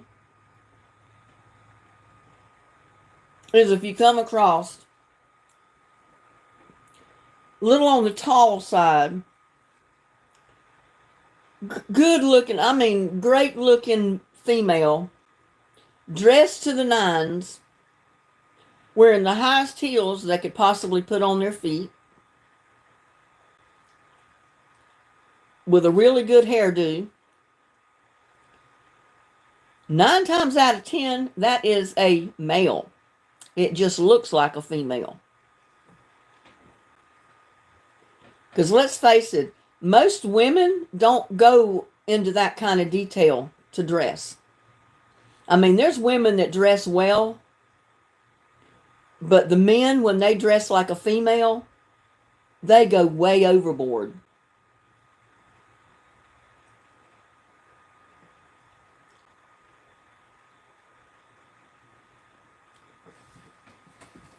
Okay, he's a male. He's a male, y'all.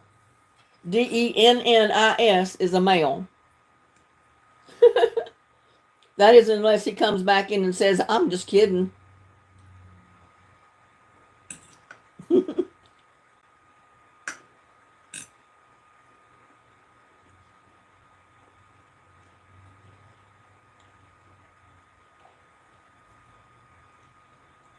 Okay, Tiger. Have a good evening.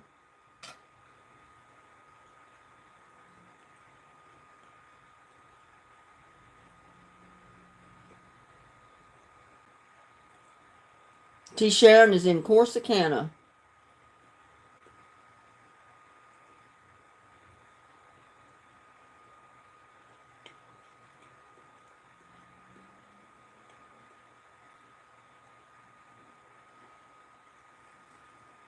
Oh, Dennis, you're in the hospital?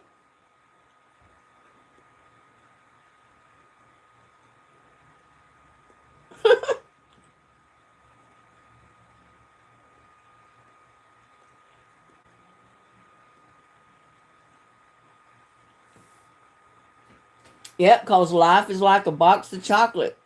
You never know what you're going to get.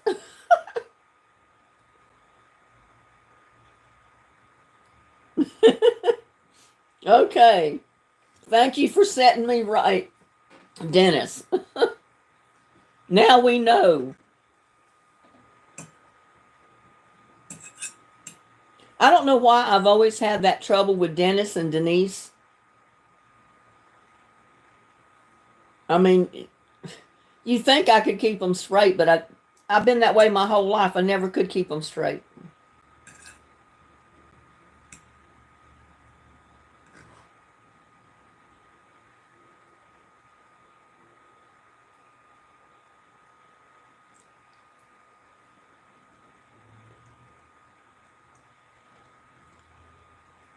Tiger, you'll have to watch my video, my live from the beginning, and you'll see what I was cooking, what I'm eating.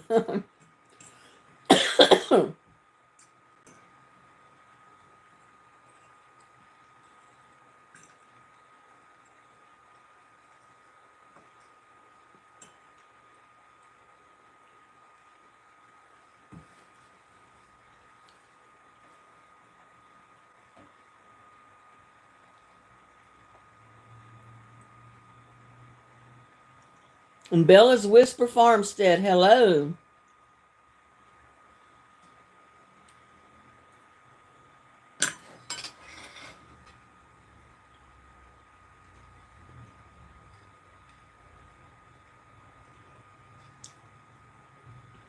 It's good, y'all. I cleaned my plate.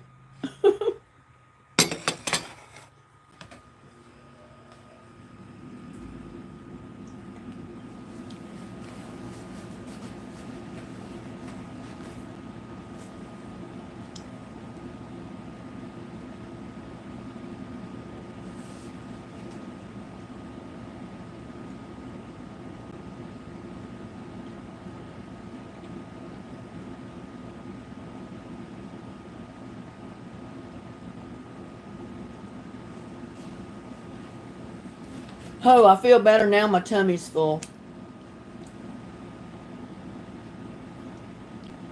You had dishes like that when you were growing up? These dishes right here,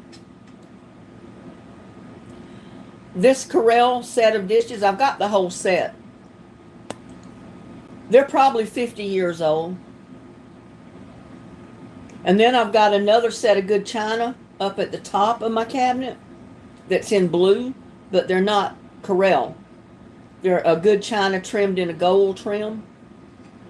I've had those for over 50 years. Those are my plates that I only take down on a special occasion. I think the only time I took them down for a special occasion is when my daughter had her 16th birthday.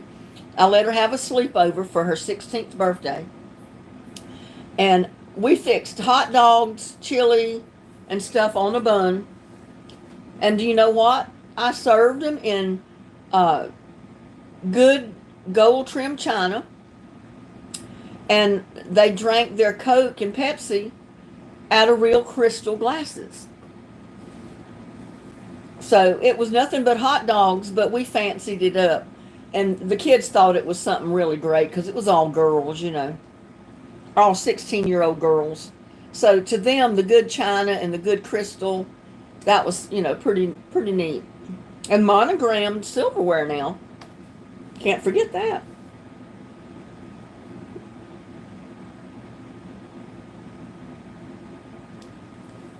You know, I have dropped mine over the years. I've even dropped them in the floor and they bounced. And they didn't break. I've got one or two that has a little chip on the edge of it. One or two of the little bowls, I think, have a little chip. But that's all. I've dropped one in the sink and it bounced and it didn't break. But now my crystal glasses, you drop them in the sink, they're going to shatter into 1,000,001 little pieces. Because they were that kind of crystal that it shatters into little bitty, almost like glass beads that you don't get cut on, rather than sharp pieces of glass.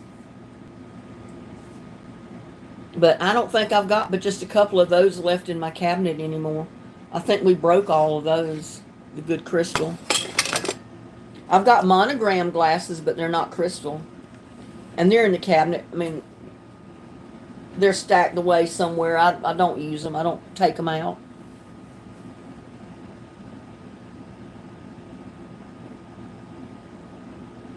Chemotherapy 3 times a week. Oh, sorry. Sorry, Dennis.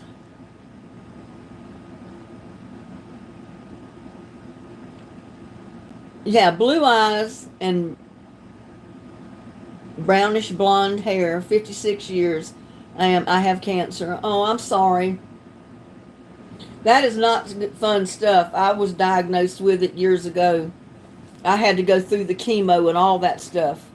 Lost all my hair just to find out later that I never had cancer. But they knocked out my immune system. Went through the whole 9 yards, and I know that stuff is not fun. It is not fun.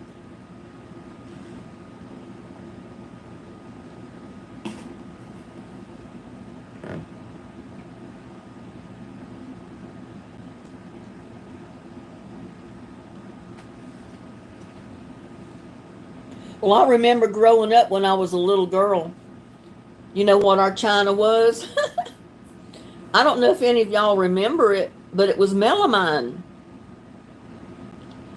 It was almost like some type of plastic dish set, but you could drop it and it wouldn't break. But it was not ceramic, but it wasn't real plastic either. Melamine. Do y'all know what I'm talking about?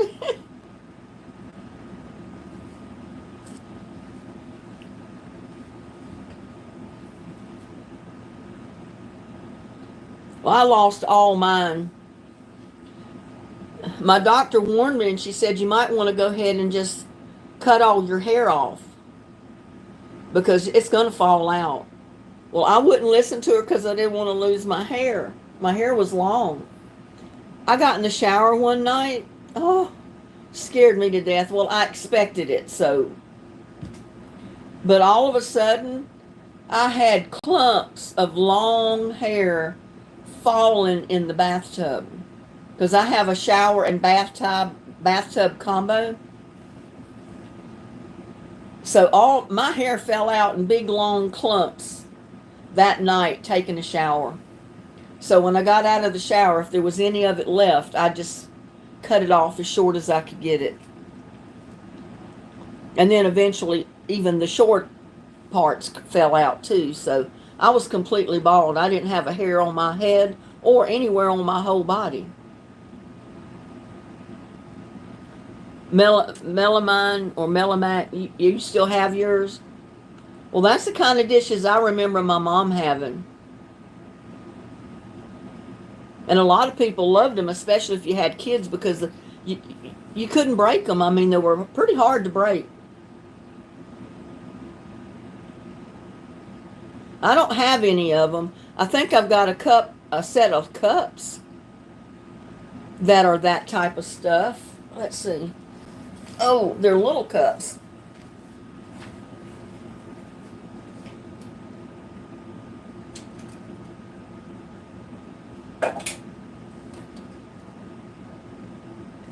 Well, I don't know where they're at right now, but oh, here's one.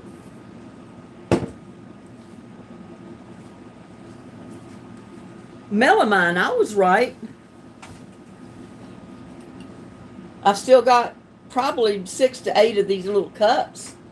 A lot of times I'll use them for measuring stuff or that type of thing. But it's spelled, this says genuine melamine. It's melamine. Melamine. And it was made in the USA. I don't know if you can see that. It's probably backwards if you can. Genuine melamine.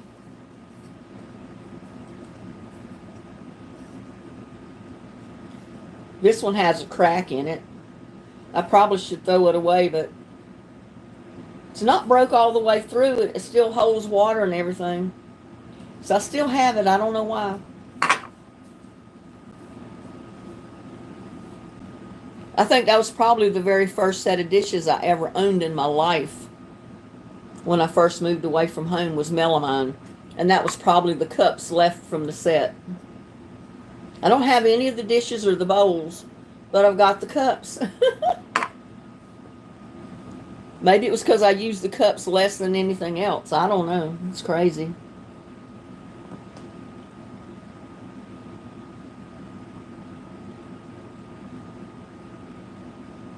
Yeah, you can barely see the way it's spelled. Melamine.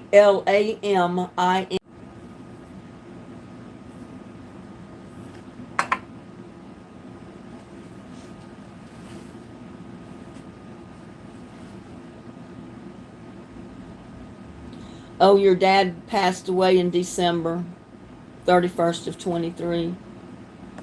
Sorry to hear that, Dennis.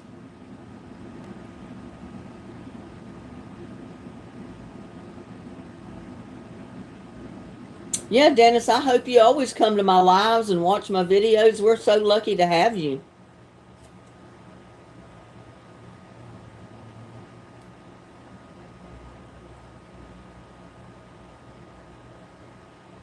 I got a piece of that beef stuck on my tooth.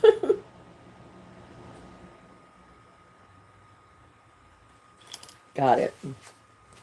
Oh, about to worry me to death. Yeah, I'll miss my parents too. My mom passed away first. No, I'm sorry. My dad passed away first and then my mom when she was 86. So she's been gone for quite a few years.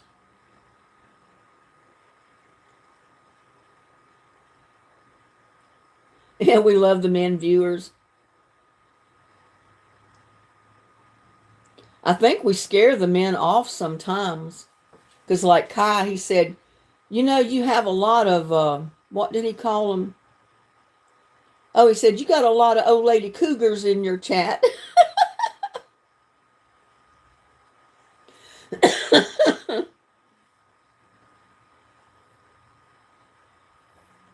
I don't know. The last I heard from him, he had broke his phone.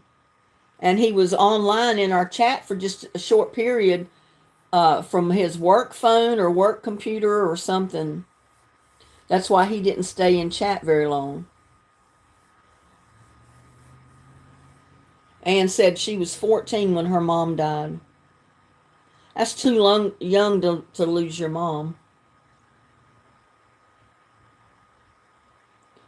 And Dennis lost his mom when he was 12. Yeah, I mean, that's got to be hard to lose a parent when you're young like that. It's bad enough to lose them when you're older, but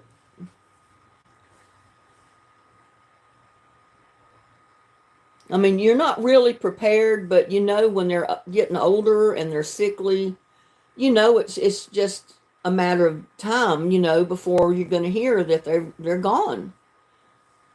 Doesn't make it any easier, but at least you kind of expect it. You're a little bit prepared, put it that way.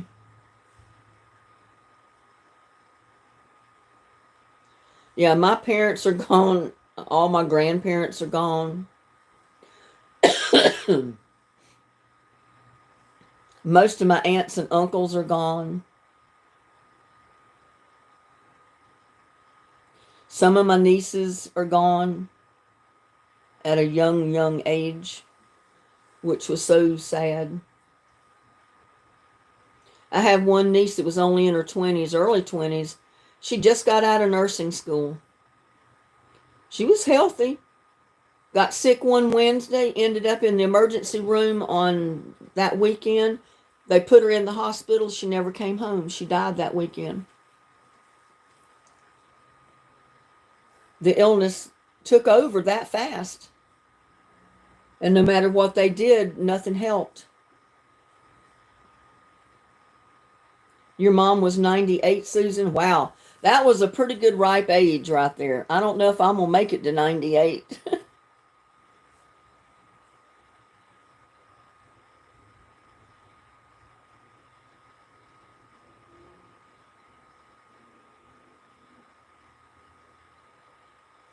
Miss Augustine said, my niece is 13 and has been battling cancer since she was 4.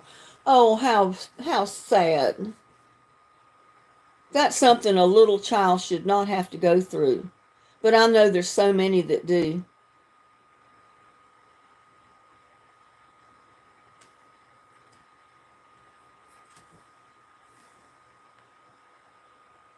I know I deal with a back and neck injury that I've had since 84. I had surgery on all of it in 86. But it fixes part of the problem and it helps to have the surgery. But you're never 100%. I mean, I've got to the place where with the combination of my injuries and my arthritis, just what I did in the yard today, walking around, and I'm fine as long as I'm walking. The minute I come in the house and sit down and rest for 15 minutes, I can hardly move because I hurt. I have to get up and take me some ibuprofen so I'll quit hurting. Then I can get up and do whatever I want to do. So it's a combination of arthritis and my injuries, I guess. But at least I'm up and around and I'm doing stuff, you know. And I'll do that for as long as I can. Your mom was 41. She passed away July 4th, 1973. And my dad was 91. Oh my goodness.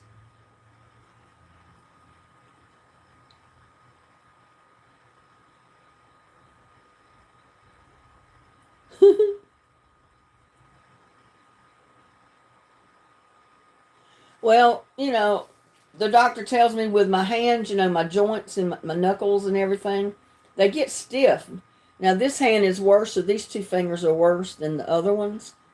But I can get them that far and I can't tighten them because they're stiff and I can't move the knuckle any further than that. And it's starting on this hand, too.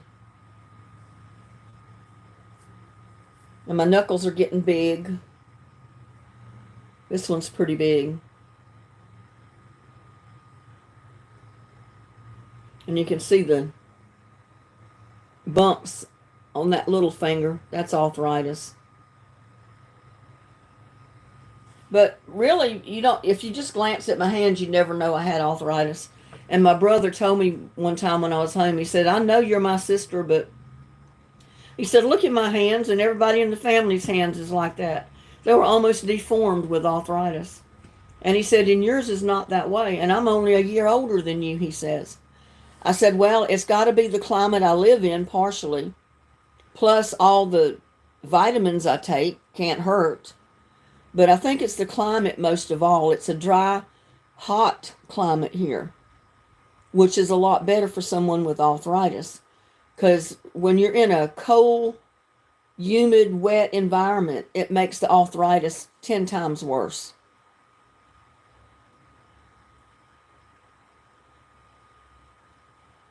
Yeah, I'm sure mine's everywhere too, in all my joints. So,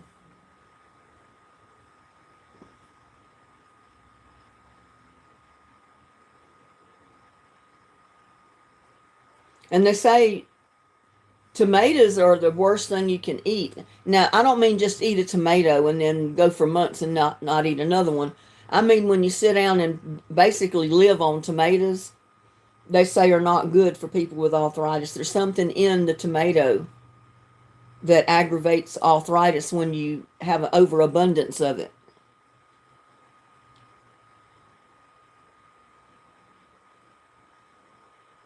Oh my goodness. Dad had cancer. He didn't last long. He was only home a week. Well, he didn't suffer. You have to look on the good side of that. He didn't suffer for long, long time, you know? Sometimes I think that's agony for someone to just suffer year after year with the illness and be in pain and suffer and you know, it makes it hard on them and it's hard on the family to watch that happen. I mean, we don't want them to die, but when it happens that way, it's just a lot worse, put it that way. Now, I don't know what was going on with one of my Aunt Grace. They said she was fine and she was fairly young. She was not an old woman. She was one of my younger aunts, my dad's sisters. And in fact, I think Grace and Gladys were the two youngest, and I think Gladys just turned 90. But this was years ago. They said they found her in her bed dead. She died during her sleep. And I said, well, that's a nice way to go if you got to die, you know. If you got to go, I would think it would be better to die in your sleep than to wake up and be in agony. But we don't know if she didn't wake up. We don't know if she woke up, maybe had a heart attack in the bed, or, you know, we don't know because no one was there. She lived by herself. But they found her in the bed asleep. I guess they were missing her and she wasn't showing up in places and nobody saw her, so they went there to check on her and she was dead in the bed when they found her.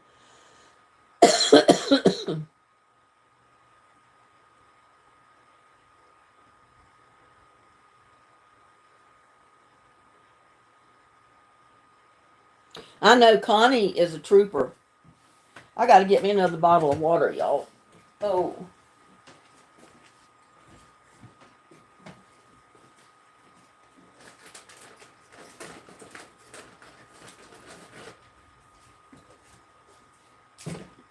Get me a bottle of water and get me some ibuprofen.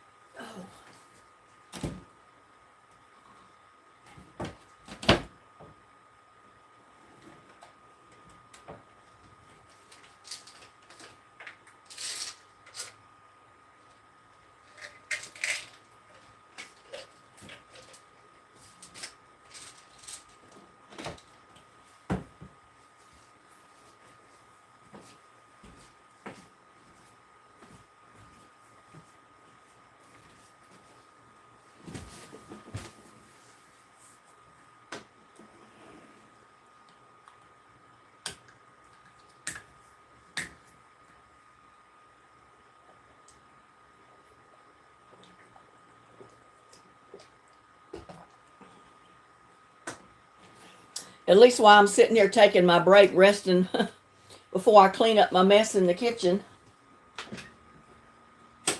it'll give my ibuprofen time to work, and maybe I won't ache. My joints won't ache quite as bit.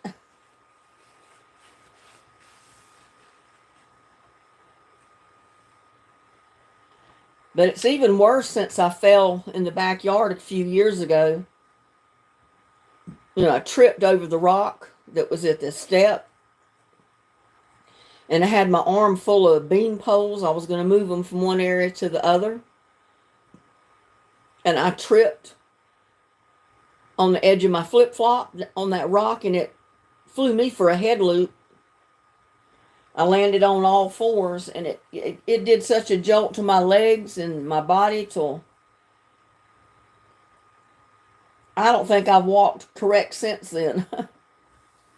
Everybody said, oh, you broke your legs when you did that, even though you didn't go to the doctor. I don't know if I did or not, but I got indents in the shins of my legs. And they said that happens when you break a bone and don't have it set. I don't know. If it broke, it didn't break much because I was still walking even though it hurt. I couldn't go to work. And I wasn't about to go into the doctor and let them put a cast on both legs. I just did a lot of sitting down or laying down and with my feet up. My ankles were swollen and black and blue. My legs were black and blue. But I would have thought if my legs were broke, I wouldn't have been able to walk. Wouldn't have been able to stand up on them.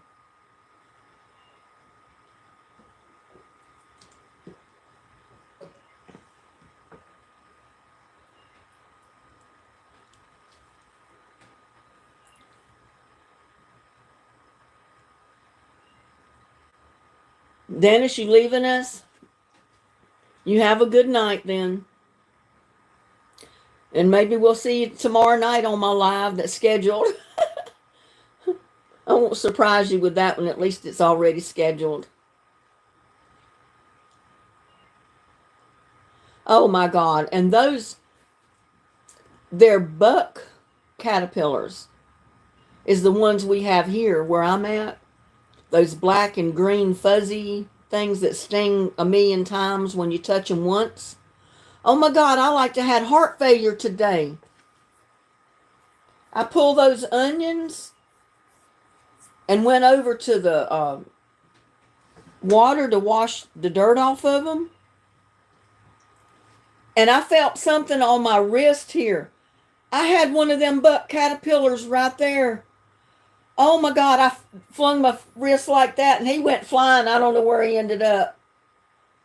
I almost had heart failure because I know what those things feel like when they sting you. But it must have been because he was crawling and nothing was bothering him. I wasn't touching him. He was crawling on me that he didn't sting me.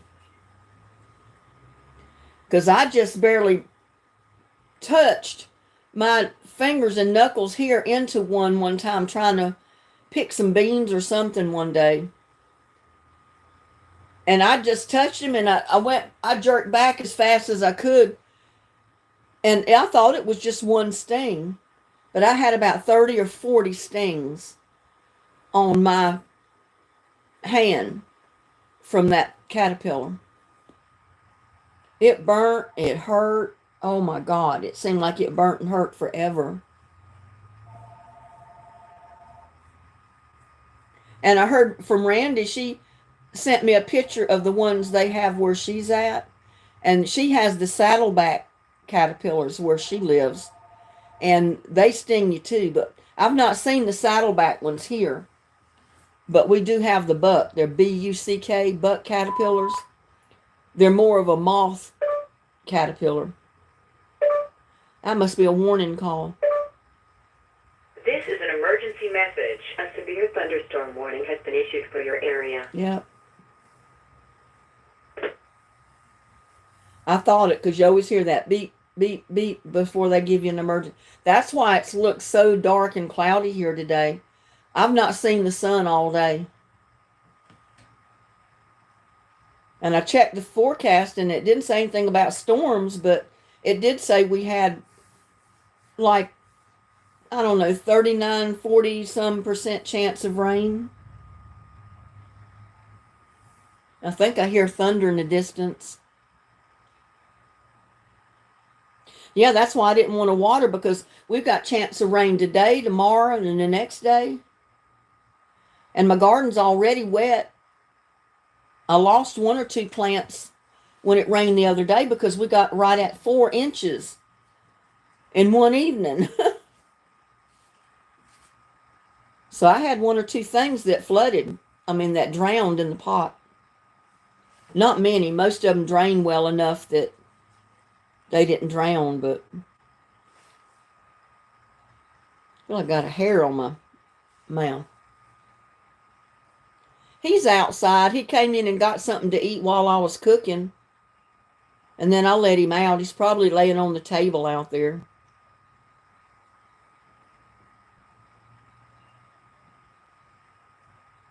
Yeah, okay, Connie.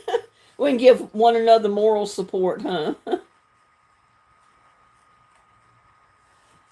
I am so fortunate, though. I've got so many glass windows in this house.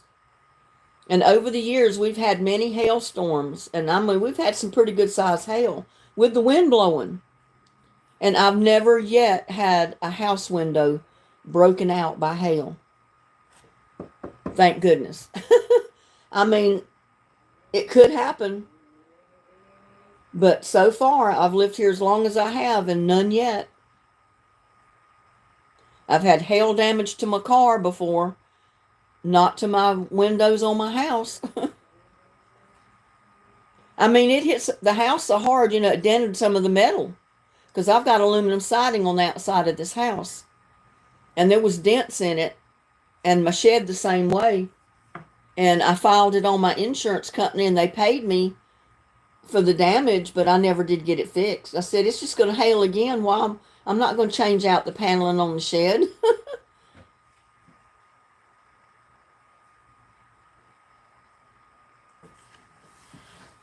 I said, that's why I stay where I'm at. I said, the good Lord above knows where I am. And if it's my time to go, I guess I'm gone. It's no telling where I'm going to be when my time does come. But I know for a fact when it's your time, honey, you're gone, because there's nothing in this world you can do to prevent it. Okay, April, she's always got to go feed her animals, which that's okay. Yeah, little Goldie's been walking around with little Buddy today. She was around here yesterday too. But little Buddy runs. He'd rather be by himself. He don't want no female cat.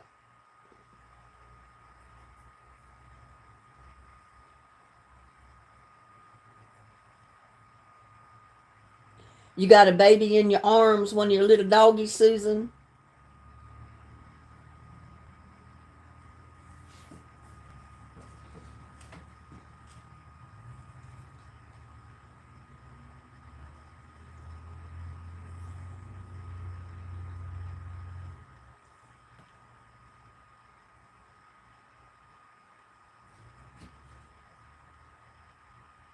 You know, we've been on here for a little over 2 hours. My goodness. Time flies when I get on the live because I love to get involved in the chat. And there's Linda Asher. Hello, Linda. Welcome.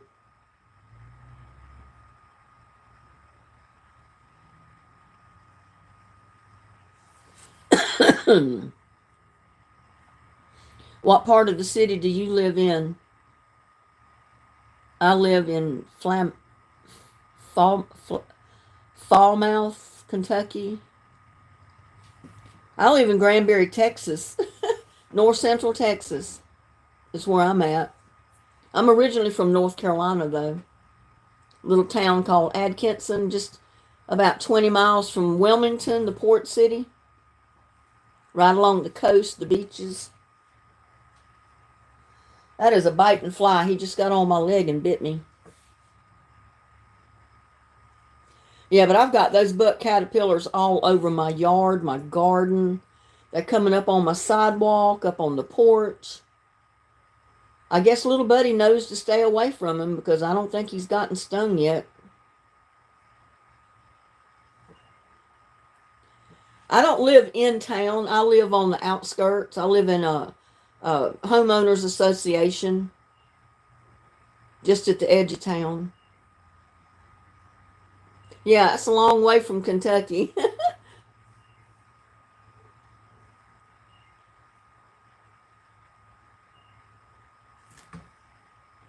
I said I like living where I'm at because it's almost, well, it's changing now because we've got so many people building homes in here. But most of the lots were empty around me. So it was like living out in the country with nobody around you. But then it was only less than 5 minutes to go into the store if you needed to go shopping or buy anything. And it's a small town, but we've got a super center, got Walmart super center. We've got H-E-B, Kroger, Aldi, Marshalls. What is the other one? Ross. We got a Ross here. Got a lot of shoe shops that have moved in. We got shopping centers that have moved in.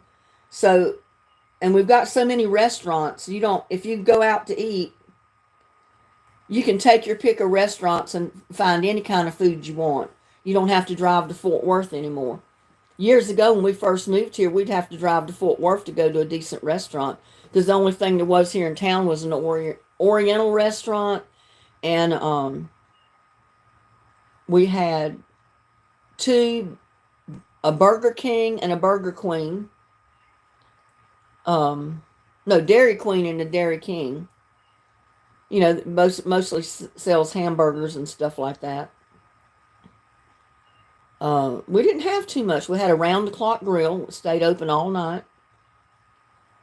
And we had one or two restaurants down on the square that basically had home cooking. And we had one Mexican restaurant. And now, oh my God, we got restaurants everywhere here. So once you decide what kind of food you want, then you got to get the list of all the restaurants that are like Mexican and decide which restaurant you're going to. The only thing we don't have here, we even have a Chili's. We have Sonic, Burger King, McDonald's, Jack in the Box, Taco Bell, Taco Delight, Chick-fil-A, Chicken Express, Kentucky Fried Chicken. We had a Long John Silver's for a while, and it left. We have Panda Express, which they have some of my favorite food. Panda Express does. But I don't go there very often. Just like I don't go to Sonic very often, but I'm going to go because I got that gift card. I may do that tomorrow. Take y'all with me and we'll go to Sonic and decide to get something good. Maybe a good slushy or something. I was reading their menu, and oh my God, I couldn't believe the stuff they have on their menu at Sonic. They have the blackout slushy, which that was for the eclipse, which is everything in it's basically black. But they got all kind of different slushies, different names. Crazy. Despite the name, it's not hot.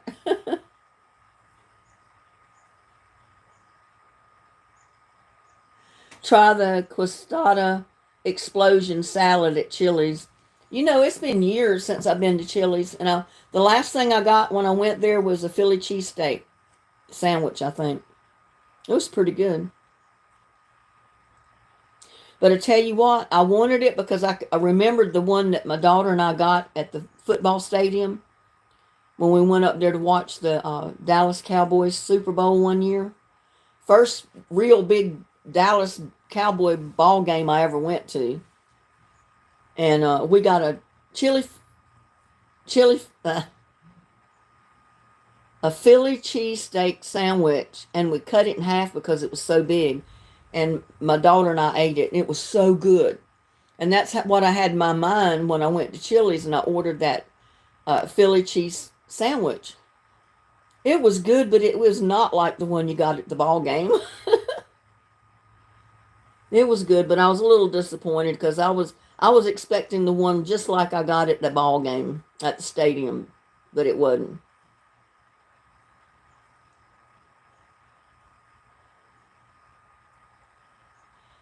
Yeah, onion rings are good.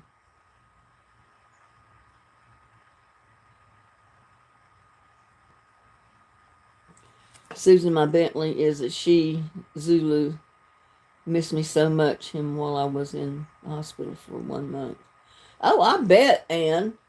I bet your little doggy missed you terribly when you were gone, when you were in the hospital. Because they know something's not right when you're not there.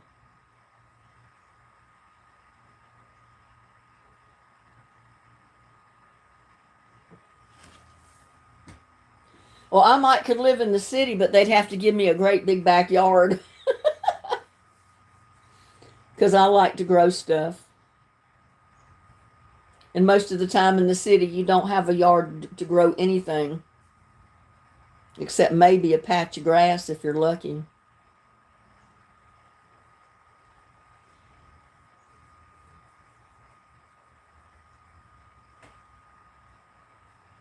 Yeah, there was so much stuff on the menu. I thought to myself, I've never heard of a lot of this stuff. How can I order there? I don't know what I'm getting.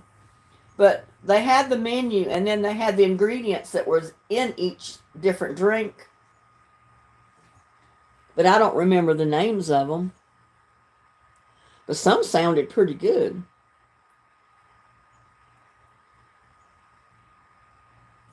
He's been right up by my side ever since. Yeah, he's afraid you're going to leave again. Afraid you're going to be gone for a while.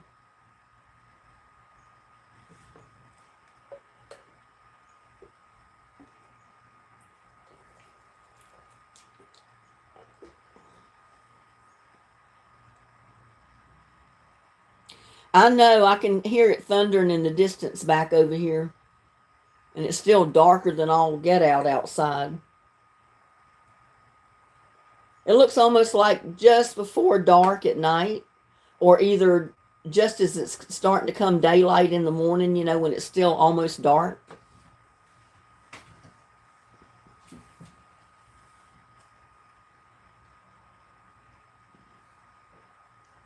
I haven't looked on the radar to see where anything's at, so I don't know.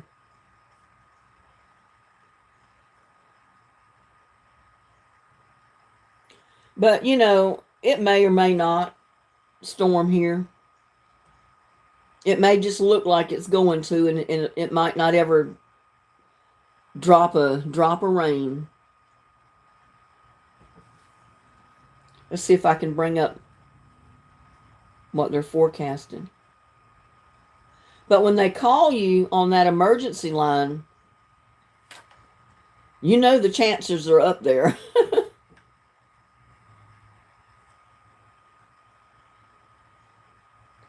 Because they just don't call you to be calling you.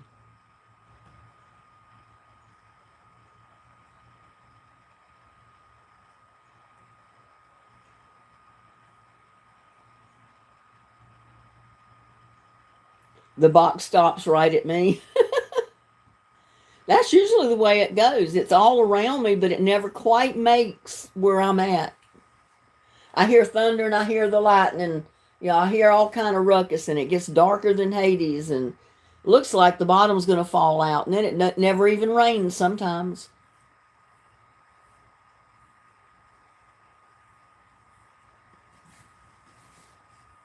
You're on the northwest corner.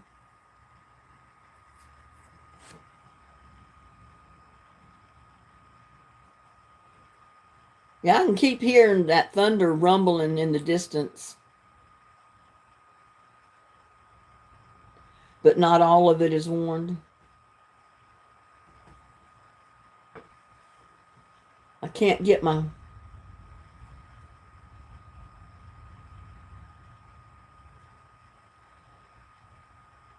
I was trying to bring up my radar thing, but it won't come up.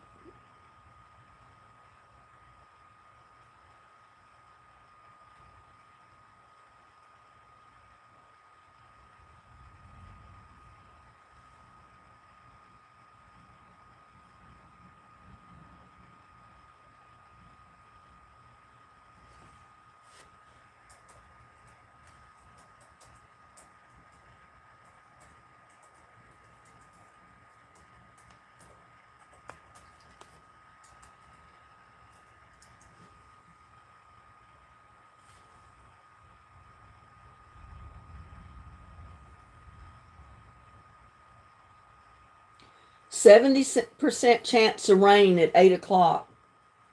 Well, it's only 7 here now.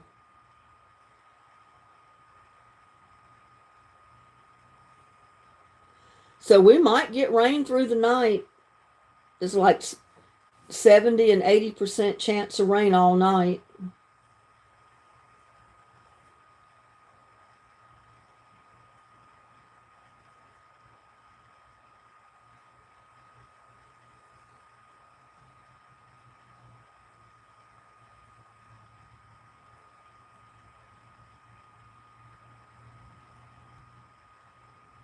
It's been in the 80s.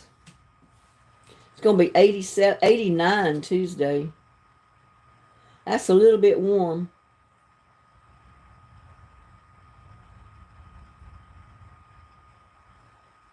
Yeah, that thunder is way off back over that way from me. And the way I'm sitting, I'm facing the street.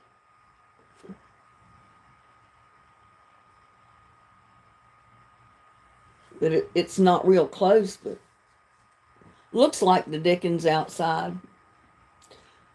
It looks like it just wants to burst out and just pour down rain. It's so dark looking out. But everything is calm. The wind's not blowing or anything.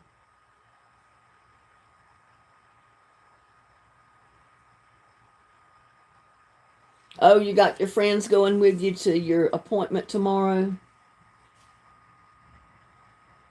Well, don't be afraid, Susan.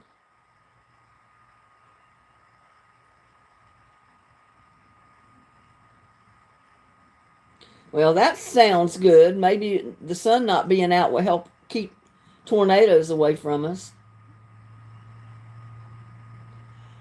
Well, this one wasn't scheduled, Linda. I just decided to cook my greens and stuff and decided to go live at the spur of the moment. I didn't have this one planned. But usually I go live 3 o'clock on Sunday afternoon, and that's Central Time. And then Thursday night at 7 p.m. Central Time. So we'll have a live tomorrow night if you can make it. And then any other time that I decide to schedule one or just do like I did today and just all of a sudden go live and hope somebody shows up. I got 41 people watching right now with 28 thumbs up. That's not too bad.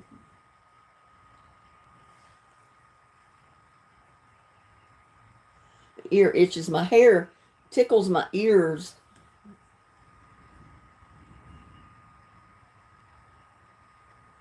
Oh, of driving. You're afraid of driving.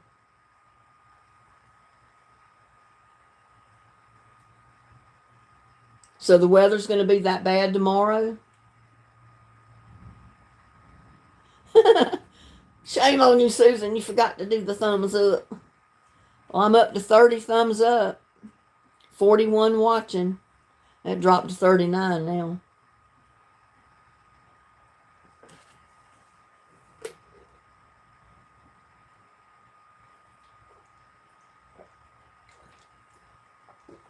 I got to make it a point. I've got plenty of water and I need to start drinking it.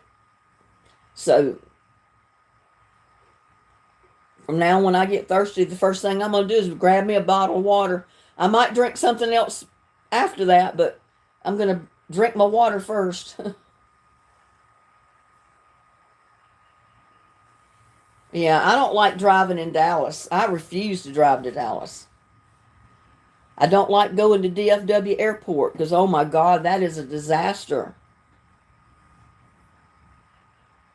It's a 2-hour drive from here to DFW Airport in Dallas. And that's where I have to go if I fly anywhere. I'd rather drive all the way to North Carolina than to drive to DFW Airport, which is 2 hours away.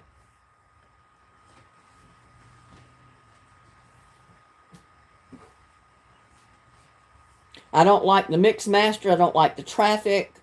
I don't like any of the stuff going to DFW Airport. And when you get into the airport, it looks like, I mean, the roads are just round and here and there. And it's like, oh my God. Whoever designed these roads in this airport had to be on drugs. Oh, it's raining. Just started raining. You might be able to hear it. I don't know.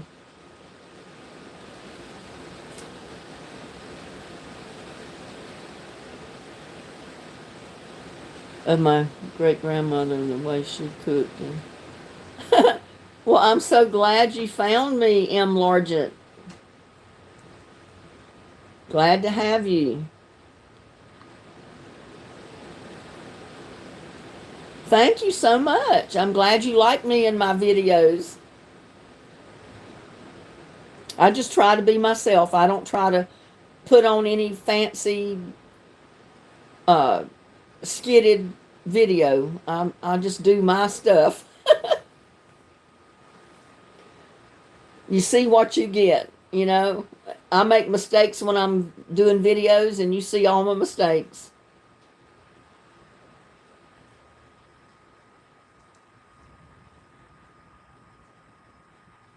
Yeah, we do have a bunch of good people in my chats and in my subscribers. I have a bunch of good people.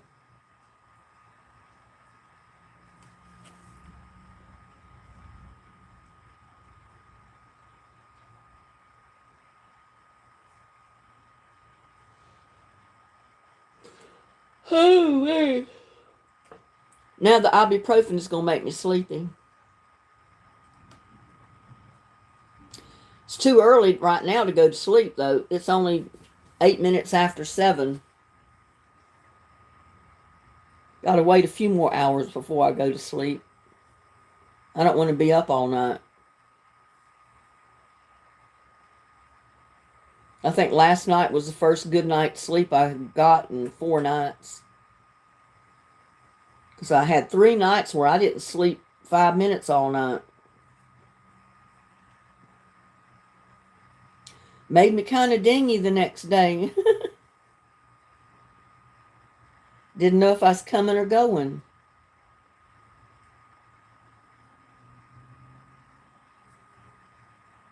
Y'all, this is May 1st. Do you believe it? Can you believe it is May? It is May 2024. I can't believe it. Time just flies when you're having fun.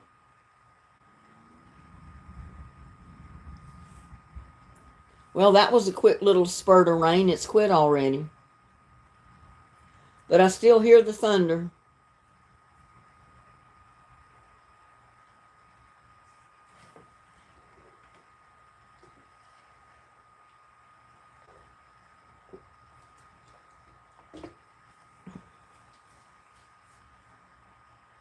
We used to do Mayday baskets. What's a Mayday basket?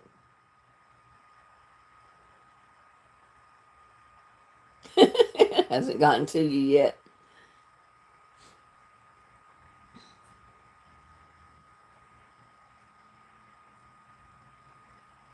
Well, good night to you, Linda Asher. And if you can, make it tomorrow night to my live at 7 p.m. Central Time.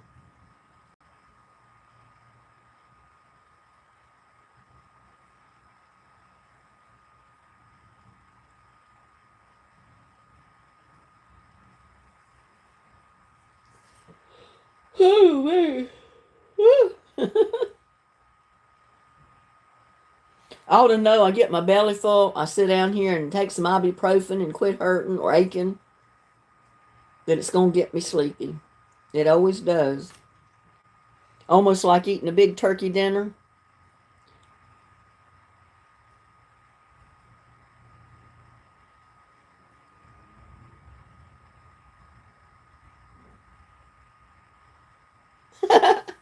That sounds so cute, Susan. Make a basket out of construction paper, put some little flowers in it and hang it on the neighbor's doorknob, ring the bell and run.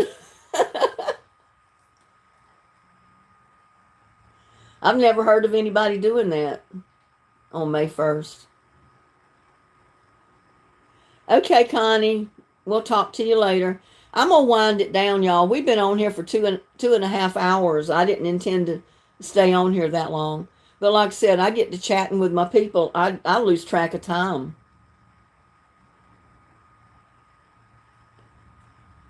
We made Mayday baskets for all the ladies in the neighborhood. You did on May 1st every year. You did that too, M. Largent?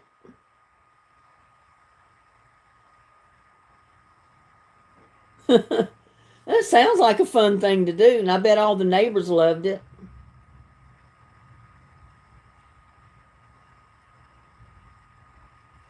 Well, like I said, we've been on here for 2 hours and 36 minutes and counting.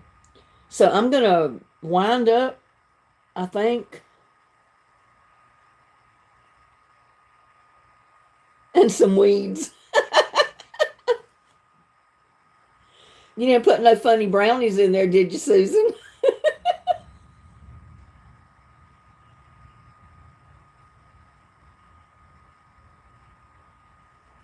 Connie says she did when I was in school. Much aloha, nui lawa.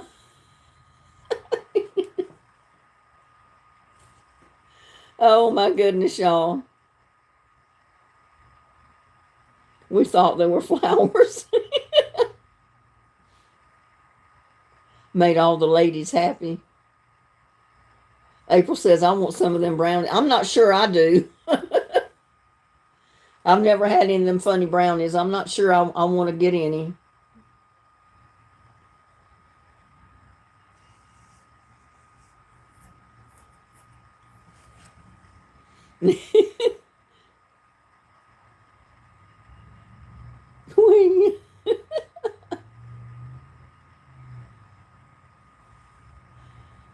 Oh, goodness.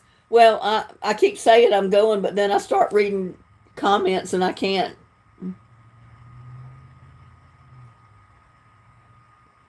There are sirens around town. Not storms, though, huh?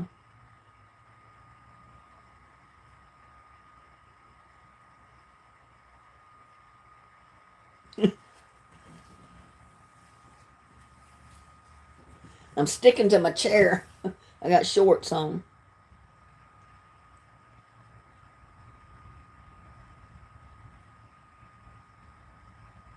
Well, I keep saying that I'm going to get in the chat or in the video, and then, like I said, I start reading comments, and I have to keep reading.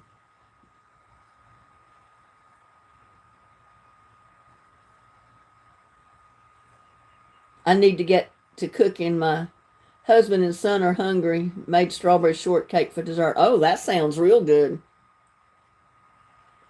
And April's got to fold laundry. Well, I'm going to let you, ladies and gentlemen, get to your daily chores. And don't forget, my live is at 7 p.m. tomorrow night, Central Time. And I was going to say don't be late, but hey, I don't care if you're late. You can still come. Come anytime you want to that I'm live. Doesn't matter to me as long as you show up. Y'all have a blessed night. Have a blessed day tomorrow. Stay safe. Stay safe, Susan, tomorrow for your trip to your appointment. And I'll talk to everybody later. Love y'all. Bye.